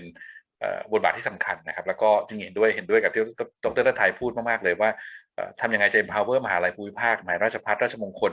ให้สามารถเป็น actor ในการทำงานเชิงพื้นที่ได้แล้วก็ทำให้การ transformation มันใช้วิทยาศาสตร์ใช้ข้อมูลมาเป็นกลไกมาเป็นเครื่องมือหนึ่งในการขับเคลื่อนโดยที่ไม่ลืมองค์ความรู้ที่เกิดขึ้นจากระดับปฏิบัติการแล้วก็พื้นที่ด้วยนะครับโอเคครับก็ชวนผมเติมนิดนึงได้ไหมครับได้ครับนี่พอเห็นพอมีเวลานะเติมสั้นๆเท่านั้นเองคือผมอยากจะclarify คำบางคำเพราะว่าเวลาพูดมากเนี่ยจะกลายเป็นว่านักวิชาการเนี่ยจะกลายไปเป็นสิ่งที่ผมเรียกว่า specific policy advocator นะผมคิดว่าต้องระวังนะต้องระวังเราต้องเป็นสิ่งที่เรียกว่า learning stimulator หรือ catalyst นะซึ่งแปลว่าเราต้องยอมรับว่า in terms of policy decisions เนี่ยมันมี evolution เราไม่จำเป็นต้อง strive for acceptance of proposed policy แต่เรา strive for consideration and related action แล้วเราอาจจะต้องเป็นตัวเตือนสติผู้คนที่เกี่ยวข้องด้วยไม่ว่าจะเป็นภาคประชาชนหรือภาคผู้กำหนดนโยบายอันนั้นต้องการความสามารถในการสร้างการเรียนรู้ที่ต้องเรียกว่านั่นคือต้องเชื่อในสิ่งที่เรียกว่า complex system ที่เราคุยกันอยู่หลายครั้งนะมันไม่มีหรอก best answer มันมีแต่ evolving knowledge ความจริงขอโทษนะนี่นอกเรื่องนิดเดียวแหละตอนโควิดเนี่ยมีอยู่เรื่องหนึ่งนะนักสาธารณสุขเนี่ยคุยเรื่อง herd immunity เยอะมากเลย2 ปี 3 ปีที่ผ่านมาเนี่ยreconceptualize เรื่องนี้สนุกสนานมากเลยนะฮะว่ามันแปลว่าอะไร anyway ไม่ลงไปรายละเอียดแต่ว่าเอาเรื่องเนี่ย seemingly established knowledge เนี่ยมันถูก challenge จากเวลาเรามีความรู้ใหม่ๆเกิดขึ้น anyway ขอบคุณมากขอเติมแค่นั้นขอบพระคุณครับคุณหมอสมศักดิ์ผมว่าประเด็นที่คุณหมอสมศักดิ์เน้นย้ำนี่สำคัญจริงครับว่าถ้าเราทำงานอยู่ใน background ที่เราคิดว่าโลกมีความซับซ้อนเนี่ยจริงๆแล้วการ adapt ให้ทันกับโลกแล้วก็กระตุ้นการเรียนรู้เนี่ยจะเป็นโจทย์สำคัญกว่าการพยายามผลิตนโยบายที่สมบูรณ์นะครับโอเคยังไงเดี๋ยวผมขออนุญาตเข้าช่วงสุดท้ายนะครับช่วงนี้ก็จะเป็นการทิ้งท้ายครับเพราะว่าวันนี้เราก็มีออเดียนซ์ในห้องเนี่ยตอนนี้ก็ยังอยู่กันประมาณ90 ท่านได้นะครับแล้วก็เป็นทั้งนักวิชาการแล้วก็เป็นฝั่งที่ปฏิบัติการด้วยก็เลยอยากจะขออนุญาตให้ทางวิทยากรแต่ละท่านช่วยทิ้งท้ายสักนิดนึงครับเกี่ยวกับเรื่อง เรื่อง SDG transformation ที่สำคัญก็ดีหรือว่าประเด็นอื่นที่อยากจะทิ้งท้ายครับท่านรับสักประมาณ2 นาทีแล้วกันนะครับเดี๋ยวขออนุญาตเริ่มจากดร.ไทยแล้วก็ไล่มาจบที่ดร.วนันท์เลยครับเชิญดร.ไทยเลยครับครับขอบคุณครับอาจารย์ชนก็วันนี้ก็ขอบคุณทางผู้จัดนะครับในการจัดงานวันนี้ขึ้นมาจริงเราก็เห็นความเข้มแข็งของเน็ตเวิร์กนะครับทั้งด้านวิชาการแล้วก็ทางด้านภาคประชาสังคมต่างๆนะครับจริงๆทางภาครัฐเองเนี่ยก็พร้อมที่จะดำเนินการร่วมกับทุกฝ่ายนะครับเราไม่อยากที่จะเป็นโจทย์อย่างเดียวในการที่ว่าทำไมถึงขับเคลื่อนไปแล้วติดชะงักนะครับจริงๆภาครัฐเองปรับตัวค่อนข้างจะเยอะแล้วเราก็เรารับฟังความเห็นของทุกฝ่ายโดยเฉพาะคุยกับอาจารย์ชนนะครับว่า System Indicator การปรับทำยังไงให้เกิดการเป็น System Transformation ขึ้นมานะครับแล้วก็ถ้าเกิดติดขัดตรงไหนเนี่ยแล้วเราเห็นร่วมกันมองเป้าหมายร่วมกันเนี่ยผมว่าเราน่าจะเดินหน้าไปได้ค่อนข้างจะเร็วนะครับแล้วก็จริงๆตัวอีกประมาณ8 ปีที่เหลือนะครับที่เราได้ให้คอมมิตเอาไว้กับตัวประชาคมโลกเรื่องของ2030 Agenda นะครับตรงนี้เนี่ยเราก็พยายามจะคิดว่าทำยังไงถึงจะเหยียบคันเร่งไปได้เพราะว่าผมถามกับทาง UN หลายท่านนะครับว่าจะมีการปรับหรือเปล่าตัวเป้าหมายการพัฒนาที่ยั่งยืนนะครับก็เกือบทุกท่านนะครับหลายเอเจนซี่รวมทั้งทาง UNRC เองก็ตอบว่าจริงๆเราคงไม่ปรับแต่ว่าทำไงให้แต่ละประเทศเนี่ยเหยียบคันเร่งหรือว่า accelerate ไปให้ได้เร็วขึ้นอันนี้ภาครัฐเองก็รับโจทย์มาเหมือนกันว่าการที่เรามองเป้าหมายเดิมแต่เราดันถอยหลังเข้ามาในช่วงโควิดเนี่ยทำไงถึงจะวิ่งเข้าไปเร็วขึ้นเนี่ยมันก็เป็นโจทย์หนึ่งที่ท้าทายแล้วก็คงต้องการรับฟังความเห็นจากทุกฝ่ายว่าเหยียบคันเร่งมันทำยังไงได้บ้างนะครับแล้วก็เป็นโจทย์ที่เรารับไปแล้วต้องทำภายใน8 ปีเนี่ยครับขอบคุณครับดร.ไทยครับขออนุญาตเรียนเชิญอาจารย์ปัดเลยครับอาจารย์ผมขออภัยครับอาจารย์พอดีผมตะกี้ผมบิ้วอาจารย์ไปครับขอโทษค่ะขอบคุณครับโอเคค่ะดิฉันคิดว่าการเหยียบคันเร่งเนี่ยนะคะตัวหนึ่งเนี่ยที่อาจจะต้องคือเชื่อเหมือนที่ท่านอาจารย์สุธีระไม่ทราบบางท่านอาจจะไม่รู้จักแต่ว่าท่านใช้ Five Force Model นะคะแล้วก็ตัวหนึ่งก็คือว่าเหมือนเรากำลังแล่นเรือค่ะคราวนี้ลมส่งเท่าไหร่ก็เร่งใหญ่เลยนะเหยียบคันเร่งแต่ปรากฏว่ายังปักสมออยู่เราต้อง identify ให้เจอว่าสมอที่ปักเนี่ยมันคืออะไรแล้วบางทีอาจจะแค่ถอนสมอออกก็วิ่งเร็วขึ้นได้อีกเยอะนะคะคราวนี้ตัวหนึ่งที่ฉันคิดว่าภาครัฐเองอาจจะติดกับดักคือกับดักเรื่องตัวชี้วัดนะคะซึ่งอันเนี้ยมันจะทำยังไงที่ตัวชี้วัดไม่ต้องมากนะคะแต่ว่าให้ความสำคัญกับการ take action ไป implement แล้วก็ไปร่วมขับเคลื่อนแบบมีส่วนร่วมกับภาคประชาชนภาคประชาสังคมหรือแม้แต่กับเอกชนนะคะฉันคิดว่าถ้ารัฐลงมาช่วย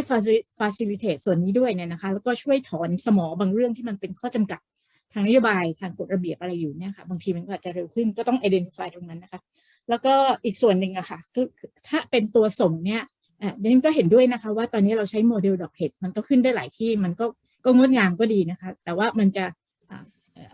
ะทำให้มันเร็วขึ้นได้อย่างไรตัวหนึ่งเนี่ยก็ยังเชื่อเหมือนที่ทาง UNDP ได้พูดถึงอะค่ะคืออาจจะต้องมองมาตรการที่เป็น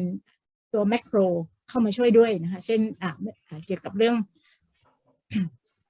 finance เรื่องมาตรการทางภาษีอะไรต่างๆเหล่านี้นะคะอันนี้ก็เป็นตัวลมส่งที่จะช่วยให้เรือวิ่งเร็วขึ้นอย่างตอนนี้อย่างเราพยายามไปแก้ปัญหาเรื่องPM 2.5 นะคะก็อาจจะมีเทคโนโลยีหลายๆตัวลงไปแต่ท้ายที่สุดแล้วอะค่ะตัวหนึ่งที่อาจจะช่วยได้มากและกำลังทดลองทำกันอยู่ก็คือตัวอย่างนะคะเป็นมาตรการทางการเงินนะคะก็คือเรื่อง payment for ecosystem service นะคะอาจจะต้องหานวัตกรรมตรงนี้เพิ่มเติมนะคะเพื่อให้เกิดลมส่งในการขับเคลื่อน SDG ของประเทศไทยอะค่ะขอบคุณค่ะขอบคุณครับอาจารย์ปัดครับขออนุญาตเชิญคุณหมอสมศักดิ์เลยครับขอบคุณครับผมขอใช้อะไรนะไทม์เฟรม8 ปีที่พูดถึงเนี่ยนะเป็นตั้งความฝันกันอะไรกันผมคิดว่าถ้าใน8 ปีข้างหน้าเนี่ยนะเราสามารถสร้างสิ่งที่ผมเรียกว่า partnership ในการทำงาน SDG นะครับซึ่ง go beyond ภาคราชการแล้วก็ based on สิ่งที่เรียกว่าการเรียนรู้ร่วมกันนะครับแล้วก็สารแนวราบกับแนวดิ่งได้เนี่ยผมก็จะดีใจมากเลยนะครับเพราะผมเชื่อว่าอันนี้คือเบส fundamental ที่สำคัญมากแล้วก็ถ้า UN เขาจะเลิก SDG ก็ให้เขาเลิกไปเราก็จะมีคนกลุ่มหนึ่งนะมีสถาบันจำนวนหนึ่งนะครับซึ่งพยายามจะสร้างการพัฒนาประเทศนะบนความเชื่ออย่างที่เราคุยกันไปเยอะแยะไปแล้วนะครับแล้วก็อย่างที่ว่านะฮะ17 target ของ SDG ว่าไปแล้วคงไม่ได้ ไม่ได้ล้าสมัยเร็วหรอกนะอาจจะมาปรับจริงๆแล้วผมก็พูดอยู่เลยว่าจริงตั้งแต่ตอนเริ่ม SDG แล้วก็ควรจะ define ประเทศ context ประเทศไทยนะผมก็บอกว่าอย่างนั้นเราก็ได้ context ประเทศไทยได้โจทย์สักจำนวนนะครับโดยมีโจทย์ก็คือเป้าหมายนะไม่ใช่วิธีทำงาน โจทย์คือเป้าหมายแล้วมาดูว่าเป้าหมายจะไปได้ยังไงทีนี้ภายใต้ความฝันนั้นเนี่ยผมก็จะฝันต่อไปนะว่ามหาวิทยาลัยหรือนักวิชาการเนี่ยจะแสดงบทอย่างนี้ได้ต้องมี enabler นะแน่นอนมี3ส่วนแน่นอนส่วนนักวิชาการที่ผมจะไม่พูดมากผมหวังว่านักวิชาการไทยเราเนี่ยจะยอมรับและเข้าใจสิ่งที่เรียกว่าการทำงานวิชาการที่ขับเคลื่อนสังคมนะไม่เห็นมันเป็นของที่มันแย่นะอันนี้เล่านิดเดียวแล้วกันนะว่าจะไม่พูดแย่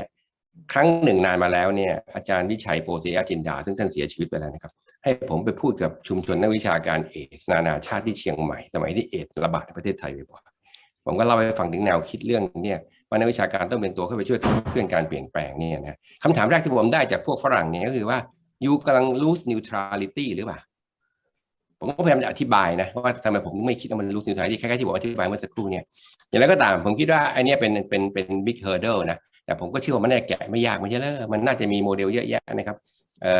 อันที่2ก็ตรงไปตรงมานะครับผมหวังว่ามหาวิทยาลัยเนี่ยจะเข้าใจและสร้าง career และสร้าง reward เรื่องนี้อย่างจริงจังนะครับผมจะยกตัวอย่างอังกฤษนะครับระบบวิจัยอังกฤษเนี่ยตอนนี้ถามหา impact แล้วนะไม่ได้ถามหาimpact factor ใน publication แล้วนะแล้วเขาก็เพิ่มสัดส่วนนี้มากขึ้นเรื่อยๆงั้นก็จะมาถึงอันที่3ซึ่งผมก็ยังหวังว่า funding agency ของเราที่เป็น research funding agency จะเข้าใจสิ่งที่เรียกว่า research เนี่ยในบริบทนี้ได้มากขึ้นแล้วก็มี funding modality มีประสบการณ์เรื่องนี้เพิ่มขึ้นเรื่อยๆเพื่อจะได้มาคานกับสิ่งที่เรียกว่า S&T หรือเนี่ยซึ่งอาจจะยังมากอยู่เพื่อเทียบกับสิ่งที่เรา social development ก็ลองตั้งความฝันอย่างนี้นะครับขอบคุณมากครับแล้วก็ฝากความหวังไว้ที่อาจารย์ชนกับทีมงานที่ทำ SDG ครับเป็นนักวิชาการที่ผมเข้าใจว่าเป็น academic activism เกือบทุกคนขอบคุณมากครับขอบพระคุณครับตอนนี้ Professor Sachs เข้ามาแล้วนะครับยังไงขออนุญาตรบกวนดร.วนันท์ได้กล่าวสัก 1-2 นาทีครับเพื่อจบตรงนี้ครับเชิญครับดร.วนันท์อย่าลืมเปิดไมค์ครับ4 bullet นะคะ4 bullet point inclusivity ค่ะเราไม่เลือกค่ะเอาทุกคนรวมเข้ามาทั้งหมดไม่ว่าจะเป็นทางกลุ่มไหนนะคะกลุ่มผู้หญิงกลุ่ม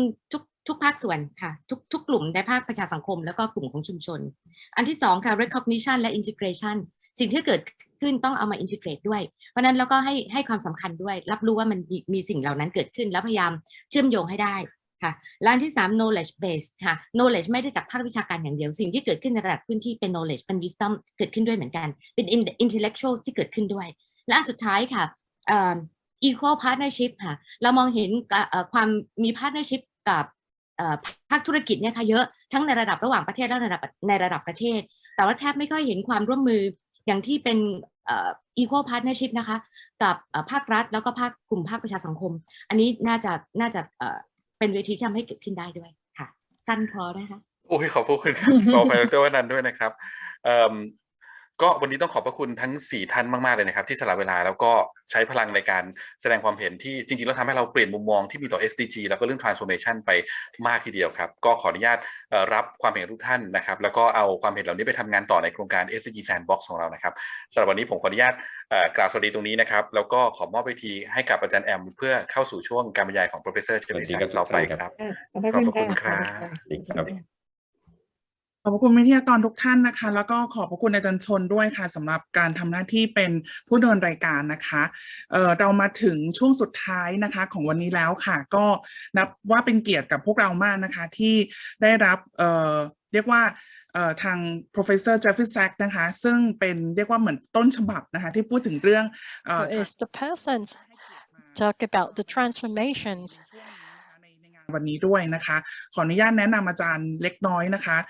Professor Jeffrey Sachs นะคะปัจจุบันเป็นผู้อำนวยการของ Center for Sustainable Development นะคะที่สถาบัน Earth Institute นะคะที่มหาวิทยาลัยโคลัมเบียประเทศสหรัฐอเมริกาแล้วก็เป็นประธานของเครือข่าย UN Sustainable Development Solutions Network หรือว่า UNSSN ด้วยนะคะซึ่ง ก็วันนี้อาจารย์มาแล้วนะคะก็เพื่อไม่ให้เสียเวลานะคะก็เดี๋ยวจะขอเรียนเชิญให้อาจารย์ได้บรรยายในช่วงปิดท้ายเลยค่ะ Please welcome Professor Sachs. Thank you very much, and so nice to be with all of you. Thank you for the invitation. I'm sure you've had a very fruitful conference, and I appreciate your letting me come in towards the end. Maybe I'll make some brief remarks and then respond to questions, because I think a dialogue would be very nice. And I'd also like to hear from your perspective Thailand's priorities and ways that the global Sustainable Development Solutions Network could support your very important work. My basic point is that the Sustainable Development Challenge requires a significant transformation in all of our societies and in our economies. And this is true for every part of the world. It's true for every level of income. We need to change the way that our economies function to achieve sustainable development. Sustainable development means three things. It means economic development with rising living standards. It means social inclusion so that the society benefits very broadly from the increasing improvement in economy, and it means environmental sustainability. And the environmental threats are enormous and rising and come in many forms. We know that global climate change is a paramount threat to the world. So too is the destruction of the forests and the biodiversity. And so too is the massive pollution that is now part of the air, the water, the oceans, the soils, all over the world. So we're fighting three huge environmental crises: climate change, loss of biodiversity, and massive pollution. So the goal of sustainable development, of course, is to achieve all three objectives: continued economic progress, combined with social justice, combined with environmental sustainability. This is not the normal way that our economies work,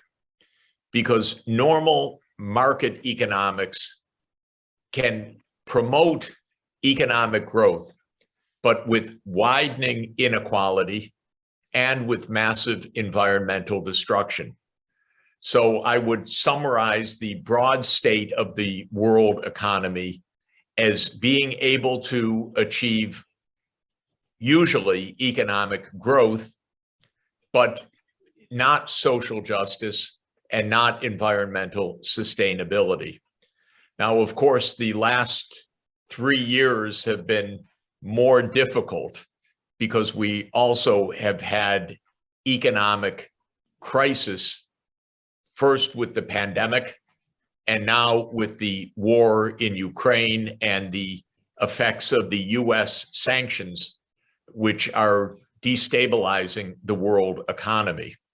So we're not even achieving any objectives right now of sustainable development. We're not achieving economic progress, we're not achieving social justice, and we're not achieving environmental sustainability. We're not even achieving global cooperation because there's too much conflict. And the US, unfortunately, is in a very conflict mode. It sees enemies in too many places, and it's not cooperating well with other countries in the world, especially with China. So this is quite dangerous. We have two main global frameworks for sustainable development: the SDGs, the Sustainable Development Goals, and the Paris Climate Agreement. Of course, these are interconnected, but they are each operating in a distinct diplomatic framework. And we need to attend to both of them. The Sustainable Development Goals are complicated because there are 17 objectives. And the Paris Agreement also is complicated because it is about 3 issues at least. One is to stop greenhouse emissions. The second is to adapt to ongoing climate change. And the third is to respond to the disasters that are coming with increasing frequency, such as the flooding that Thailand experiences, or the droughts and heat waves that are part of the whole world now, or the rising sea levels that are a huge danger to the coastal regions of the world and the small island economies. So we have a big, complex agenda. I've tried to make that agenda a little bit more straightforward by proposing 6 major transformations that I think are critical for success. By transformation, I mean a change in how a major part of the economy functions, mainly through an investment program over a period of a generation to redirect our efforts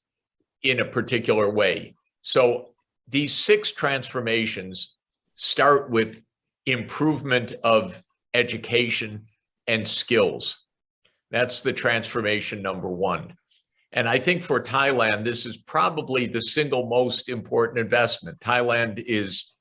a middle-income country with many, many successes and many strengths.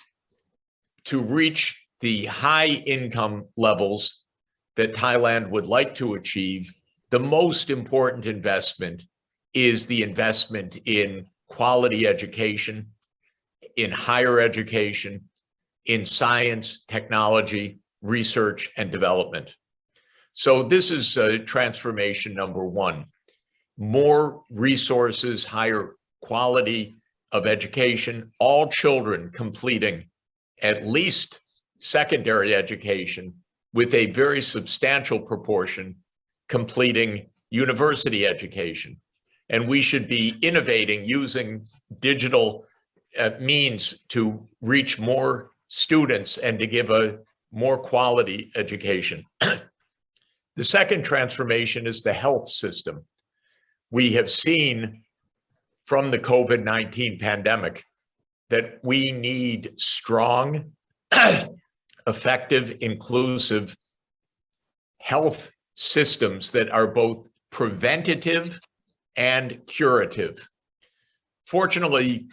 Thailand does not have a profound health crisis. It has a long longevity. Thailand did very well, relatively speaking, in the COVID pandemic. But strengthening the health system is important for every society. The third transformation is to zero carbon energy systems, to renewable energy primarily, and to circular economy that is much less polluting. Now, Thailand is a country that is dependent on fossil fuel. So Thailand has not made the transformation. It doesn't even have a clear trajectory, from what I can see, to decarbonize the economy. I believe that decarbonization needs to be a regional program for all of ASEAN, not country by country. So I strongly support an ASEAN Green Deal that taps into solar energy, wind power, hydroelectric power, and perhaps ocean power as another means, and even some biofuel, though not very much, because we need to protect the environment even more. But we don't have an ASEAN Green Deal. We don't have a strategy for decarbonization yet in ASEAN. And I think that this is extremely important. and it needs to be regional cooperation. The fourth transformation is sustainable farming and land use. And Thailand has battled with deforestation for decades now. Maybe it has made some progress in stabilizing the forests, though this is precarious. And across ASEAN, there is massive deforestation still underway, or conversion of first growth forests into plantations. And there's a tremendous demand for tropical logging and export of tropical logs to China, for example, and tremendous risks for the Mekong River and for other watersheds in the ASEAN region. So the sustainability of land use, of the river systems, is a paramount transformation. The fifth transformation is sustainable urban environment. And this, of course, is a huge challenge for Thailand, which is continuing to urbanize rapidly and with a huge concentration in the Bangkok metropolitan area. For the urban environment to be healthy, livable, adapted to ongoing climate change, resilient so that the mega floods and other risks, heat waves and so forth, are not out of control. And this requires a tremendous redesign of our urban environment. The sixth transformation is the digital transformation. I believe that the digital technologies, 5G, artificial intelligence, robotics, will be the main technological drivers in the coming years. And these are very powerful technologies. They can solve a lot of human problems. We require that we not create new social divides or political manipulation or other dangers from these new technologies. Unfortunately, they're also being militarized very fast, which is yet another self-inflicted danger by humanity.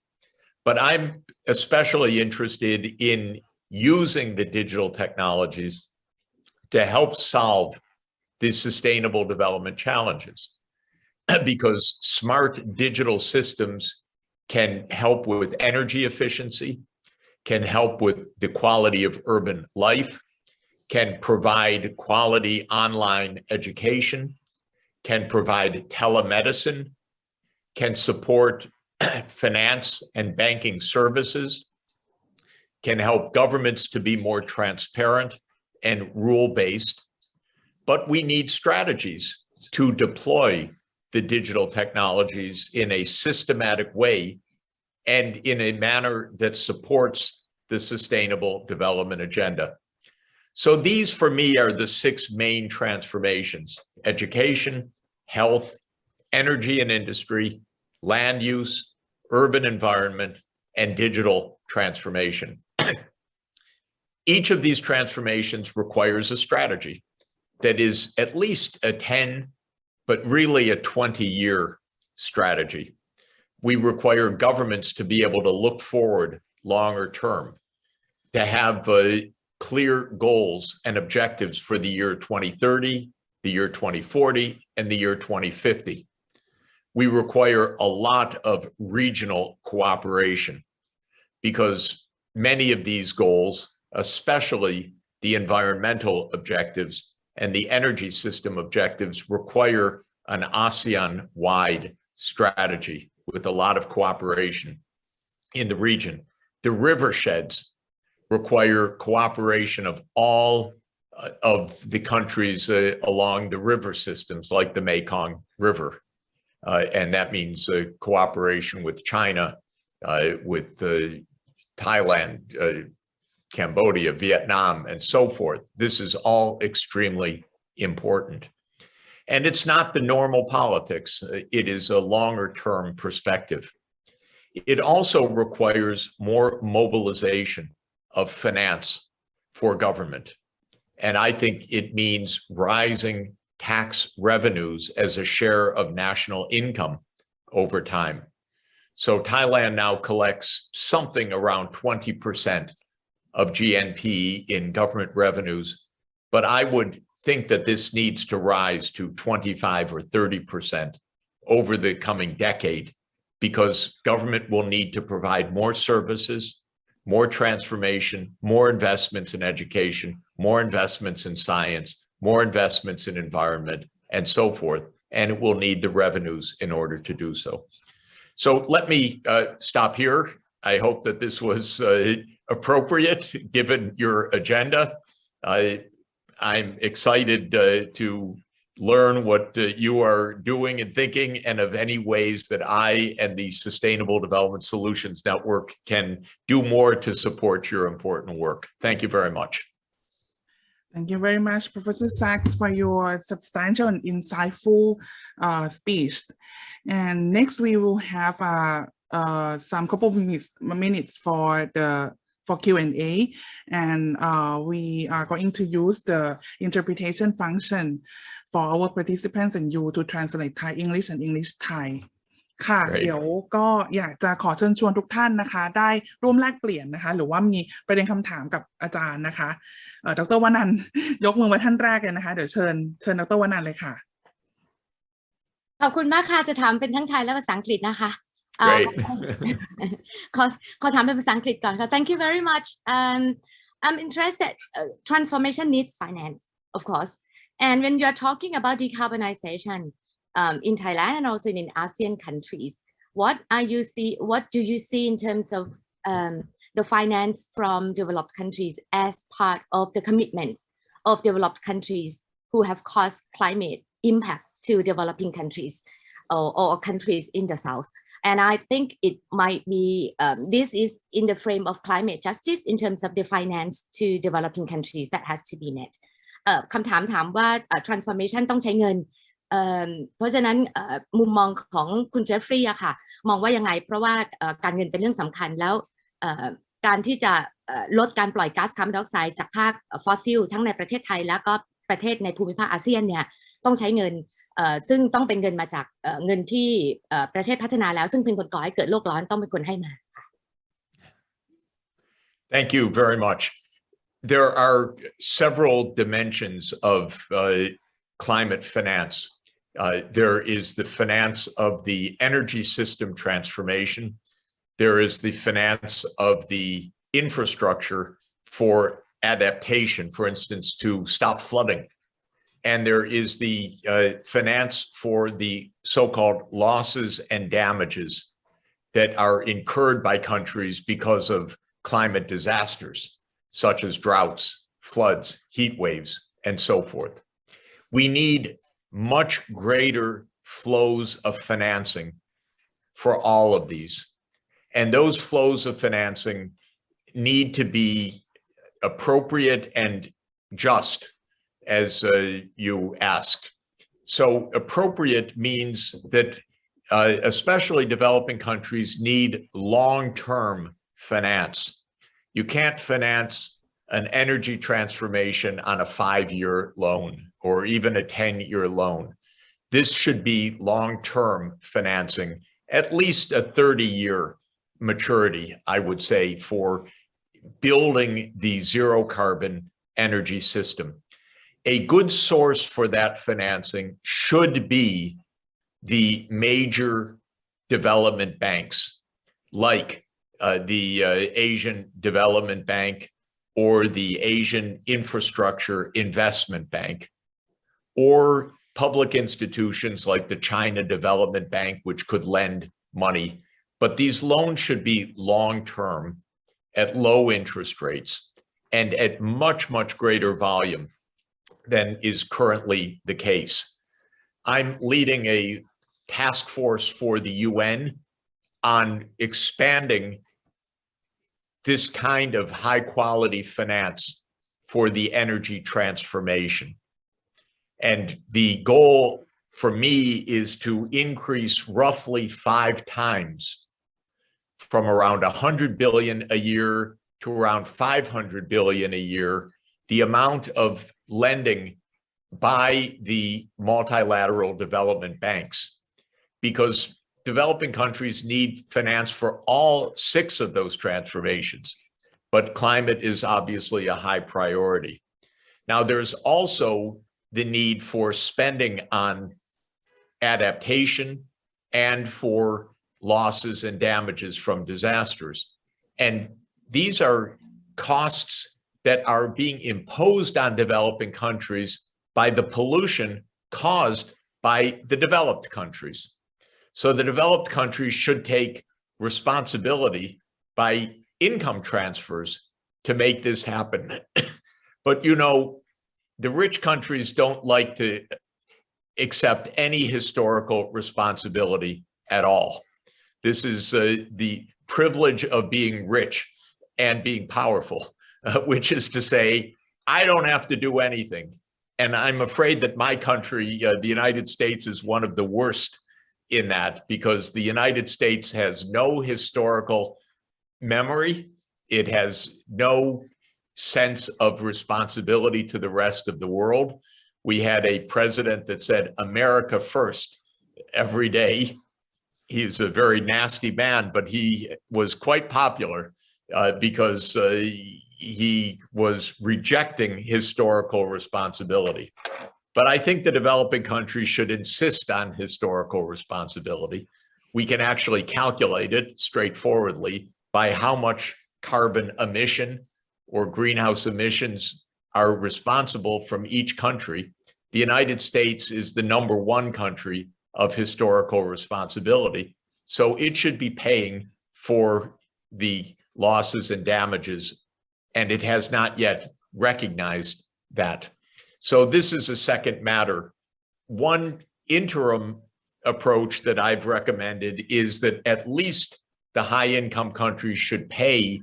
for their ongoing emissions by a kind of a carbon dioxide levy that would go to finance the investments in the low income, or the developing countries, I should say.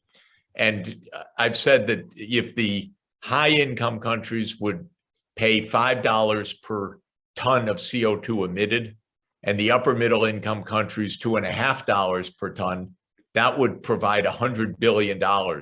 which then could be leveraged into hundreds of billions of dollars of low interest lending. So we need innovative financing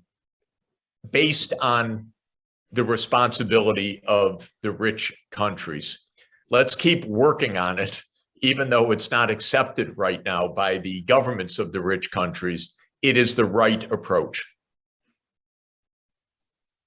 Thank you. เชิญอาจารย์ชนค่ะ Yes, Professor Sachs, thank you very much for your time.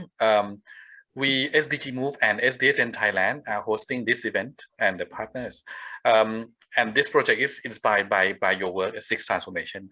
My question is that we would like to localize the Sixth Transformation into Thailand. So my question is, do you think the Sixth Transformation you propose in your article is universal, or can it be localized into Thai context? And what would be your suggestion for doing so? Thank you. Thank you very much. Of course, I think that the thematic areas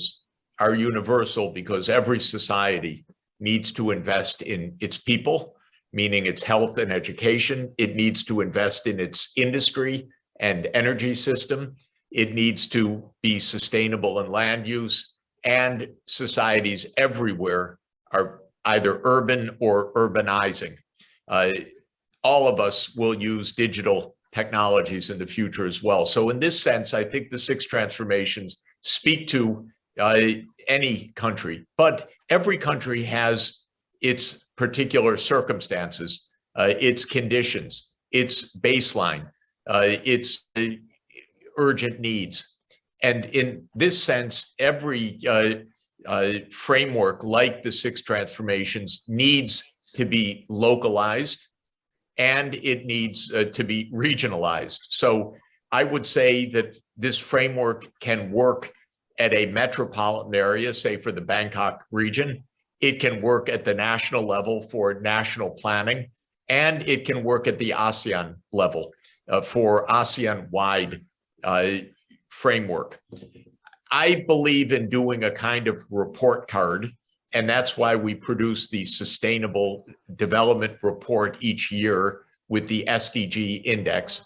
And when you look at Thailand in the 2021 report, Thailand ranks, I think, 43rd in the world of about 165 countries. And that's pretty good, but it also emphasizes areas where there are special priorities. And as we improve the reporting, we want to focus more on where are the gaps and what do they imply for policy. To my mind, for Thailand, what I can see is the following. For almost all of the basic conditions, education, healthcare, and so forth, Thailand has a good base. It's, thank goodness, not a country in deep crisis, but there are areas of important improvement needed in each area. So I would try to define the next 20 years of improvement needed. In the education area, I would look at Thailand's rankings on international comparisons. How can Thailand score higher compared to peer countries? How can Thailand improve its science and technology innovation base? How can Thailand ensure universal completion of secondary education and more young people going on to higher levels of education? How can Thailand promote adult learning, say, of digital skills or other areas? That would be one example. Clearly, on the energy, there's a lot to do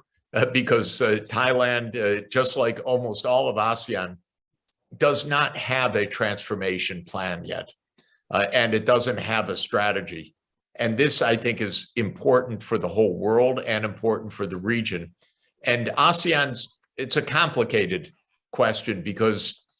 there isn't one single answer for the ASEAN region on energy. It's not it's sunny enough that it's all solar power. It's not windy enough that it's all wind power. There's some hydro power, but it's in different places in the region. Maybe long distance transmission is an important part of the story. There's a lot of talk in the Asia Pacific region about the hydrogen economy also. How will Thailand fit into the hydrogen economy? I also like RCEP, the Regional Comprehensive Economic Partnership, which brings together ASEAN, China, Japan, Korea, Australia, and New Zealand. So I would try to think about the energy transformation within the RCEP concept. I'm very much against the US-China divide, by the way. You know, which side are you on? Are you on the US side or are you on the China side? This is a very, very bad way of hindering well-being. We shouldn't have sides. We should be cooperating. And one good thing about RCEP is that it transcends the US-China divide because it's got countries that are geopolitically more divided, but economically, regionally, geographically integrated. And I would like to build stronger cooperation within that area. I think also the biodiversity issues and the ecosystem issues are extremely important. The Mekong River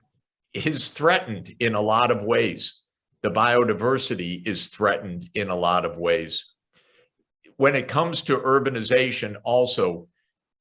Thailand, Bangkok, you know, one of the world's largest cities and most dynamic cities, is also congested, crowded, polluted with air pollution and other issues. So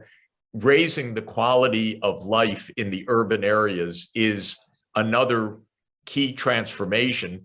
that is very specific to Thailand's circumstances. So I would like to see the 6 transformations localized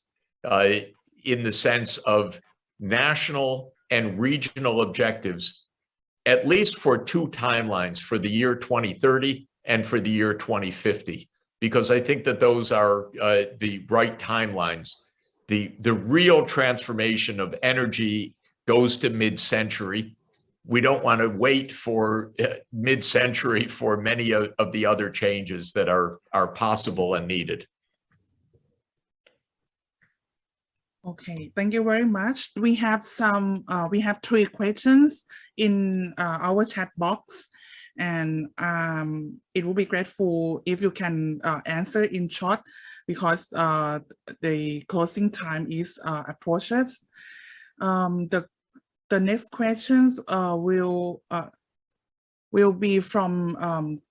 คุณหมอ Somsak Chunharas, Dr. Somsak Chunharas. It's actually a message and a question. สักครู่นะคะ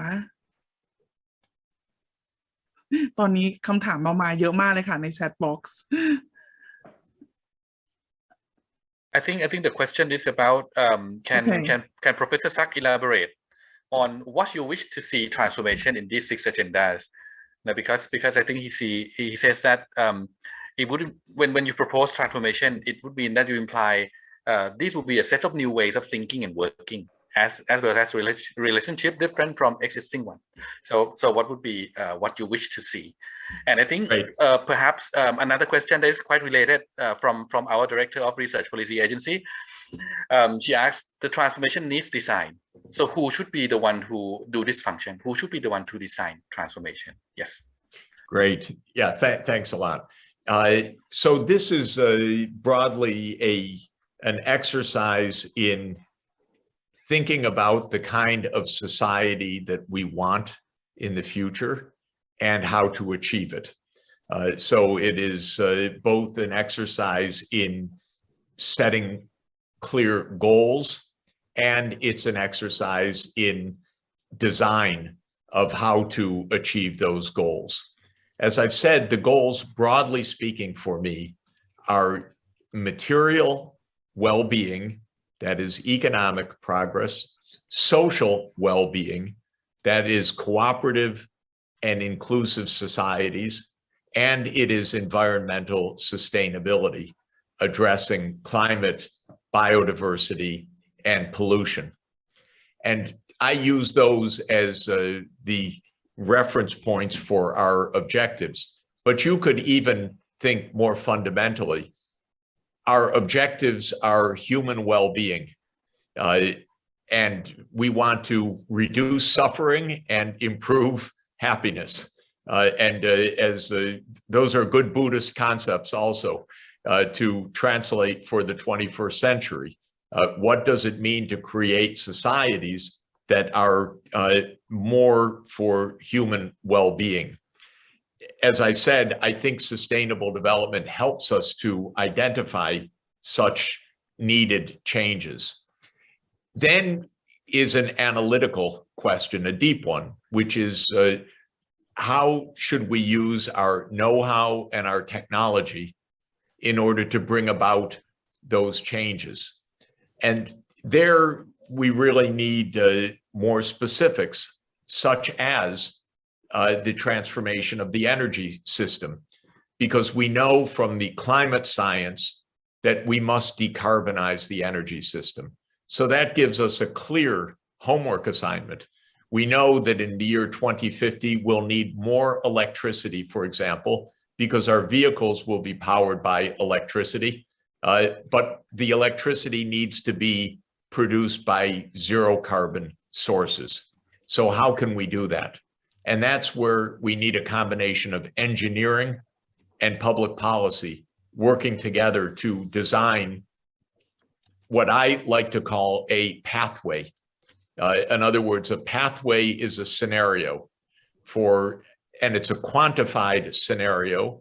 that is quantified in terms of baht, but it's also quantified in terms of technology. How many gigawatts of power will come from sunshine, from wind power, from hydroelectric power? How will this relate to an ASEAN-wide grid, and so forth? That's an engineering analysis combined with an economic analysis. It's not the kind of thing that has been done so much in the past. It has been traditionally the job of a planning ministry, but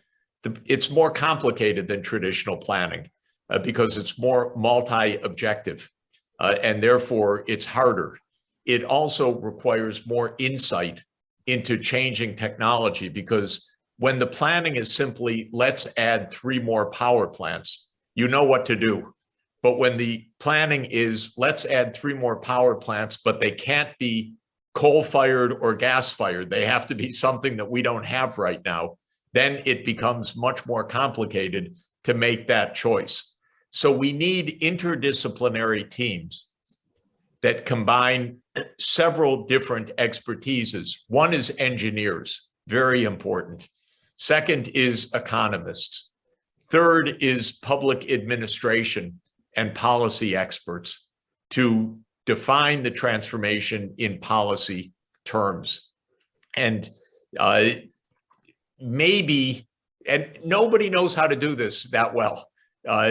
I think China is very good at forward planning in many ways, and so China has shown certain kinds of forward planning. The European Union has its European Green Deal, which is part of a mechanism of this kind, but they're struggling, to invent a new way of governance for this to be done. The United States doesn't have a planning ministry. We don't even have clear goals. So we're really lost in this right now, very complicated. And we have 50 states that each have their own energy policy, and Washington refuses to have a national energy policy because of the political divisions between the fossil fuel interests and the clean energy interests. So all of this is not easy. I would say there also should be participatory strategies in this. How can the public be engaged in the understanding and the decision-making? We do really need citizens to understand what this is all about. Why should there be a transformation of energy? Some people don't understand it, they don't accept it, they don't want it, or it seems like a waste to them. And then you get political opposition and you get stalemate in the society. So this is another big part of the challenge. I think that think tanks and experts have a big role to play here, because this is not normal government work. This is something unusual. This is envisioning the future and planning for it. And so we, the scholars, really need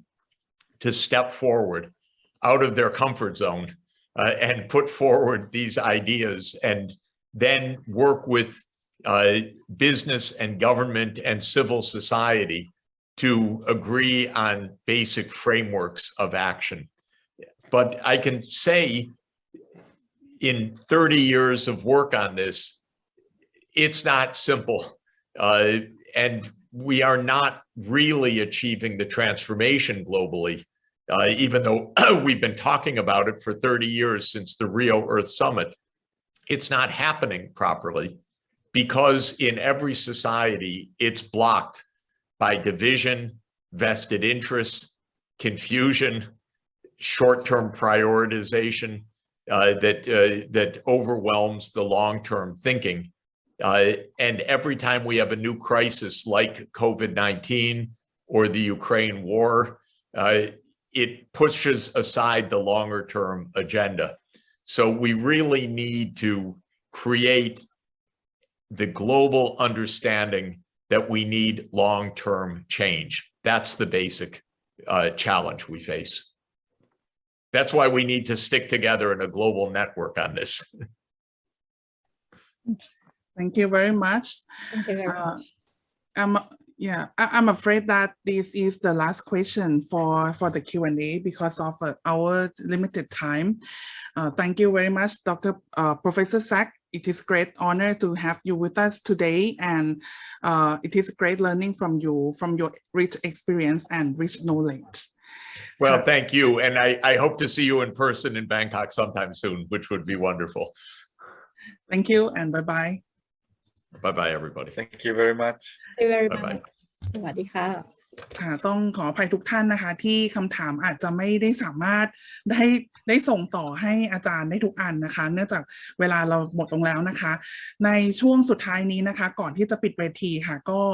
ขอให้อาจารย์ชนนะคะในฐานะที่เป็นหัวหน้าโครงการนี้แล้วก็เป็นผู้ริเริ่มเวทีนี้ด้วยนะคะได้กล่าวปิดท้ายเล็กน้อยค่ะเชิญค่ะอาจารย์ชนขอบคุณครับก็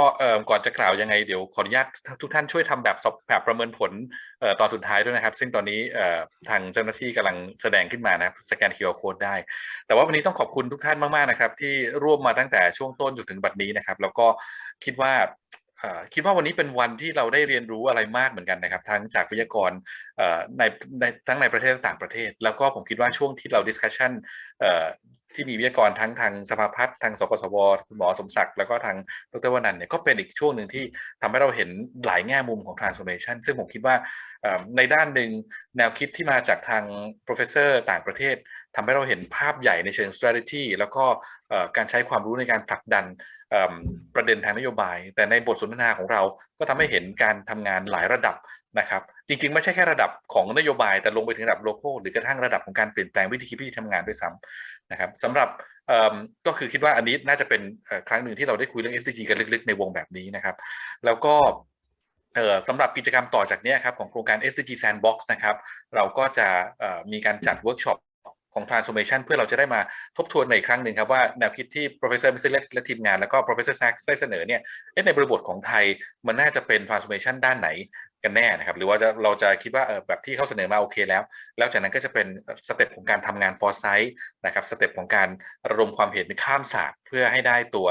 ประเด็นวิจัยที่ตอบโจทย์การขับเคลื่อน SDG กันนะครับก็ถ้าเกิดท่านใดสนใจสามารถตอบในตัวแบบสอบถามได้นะครับว่าถ้าสนใจอยากเข้าร่วมกระบวนการต่อไปนะครับก็วันนี้ต้องขอบคุณทุกท่านอีกครั้งหนึ่งครับก็รู้สึกประทับใจเป็นอย่างยิ่งและขอบคุณทุกท่านที่ร่วมมาจนบัดนี้ครับและขอบคุณทีมงานด้วยครับขอบคุณครับอาจารย์แนนขอบคุณมากค่ะสวัสดีค่ะสวัสดีค่ะขออนุญาตได้ปิดเวทีนะคะสวัสดีค่ะขอบคุณทุกท่านค่ะสนุกมากค่ะขอบคุณค่ะCongratulations อาจารย์ชนด้วย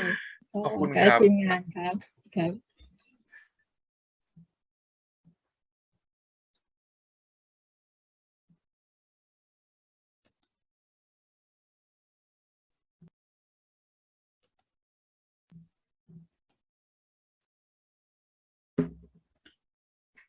ขอบคุณครับทุกท่าน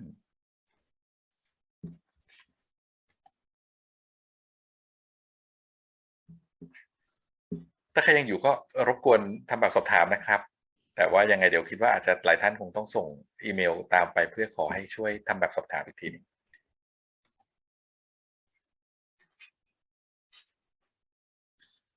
ขอบพระคุณอาจารย์ทั้งสองท่านด้วยนะคะล่ามของเรานะคะอาจารย์แนนแล้วก็อาจารย์เร็กซ์ด้วยนะคะขอบคุณค่ะแล้วก็ทีมงาน SDG Move ทุกคนนะครับที่ขึ้นว่าแอดมินทุกท่านเลยนะครับวันนี้ช่วยประสานให้เกิดงานนี้ขึ้นได้น่าประทับใจมากจริงเดี๋ยวเราจะต้องอยู่ประชุมนะคะอาจารย์เคหรือยังไงเอ่ยที่บอกให้อยู่ในซูมก่อนคุยแป๊บเดียวต่อไปเฉยๆครับผมเดี๋ยวรอท่านที่อยู่ในงานแป๊บหนึ่ง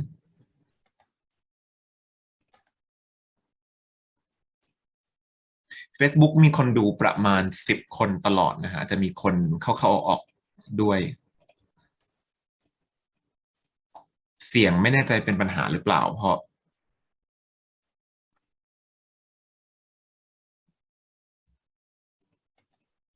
อาจจะรบกวนโฮสต์ได้ดึงออกเลยก็ได้ค่ะเนื่องจากอาจจะมีท่านที่ออนไลน์ไว้อยู่ได้ค่ะค่ะขอบคุณค่ะขอบคุณครับคิดว่าโบเอาลงได้แล้วมั้งไหนๆก็ ขอบคุณครับ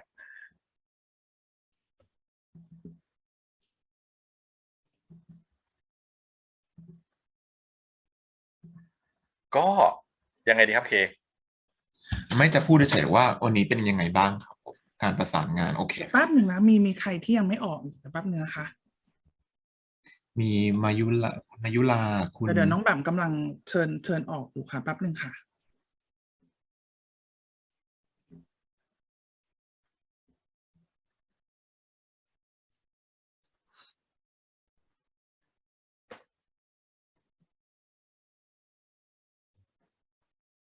น้องที่มาช่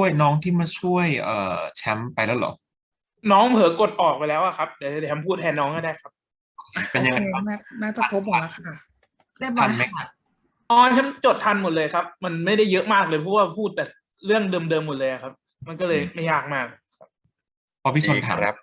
เมื่อกี้แอบโน้ตตอนจบตอนที่พี่ชนถามเรื่องอะไรที่เหมาะกับไทยดูเหมือนเขาจะเล็งไปทาง energy กับ education 2 อย่างเขาก็วนมา education กับ energy เขาก็วนกลับมาเรื่อง fossil ทุกคนเลยครับก็เลยไม่ยากเพราะว่าไม่ได้แตกประเด็นเลยครับดีครับคิดว่าในเชิงเนื้อหาเนี่ยก็คิดว่าได้ตามประสงค์นะอย่างน้อยได้ถามคำถามที่ต้องถามมาว่าตกลงคิดยังไงมันเหมาะมันสามารถ localizing ยังไงจริงๆแล้วเราคิดว่า professor Messerli ให้ข้อคิดเห็นที่จริงๆแล้วเป็นประโยชน์กับเรามากทีเดียวนะจะว่าไปคิดว่าเดี๋ยวอาจจะต้องลองไปดูครับแบบหยุด record ค่ะ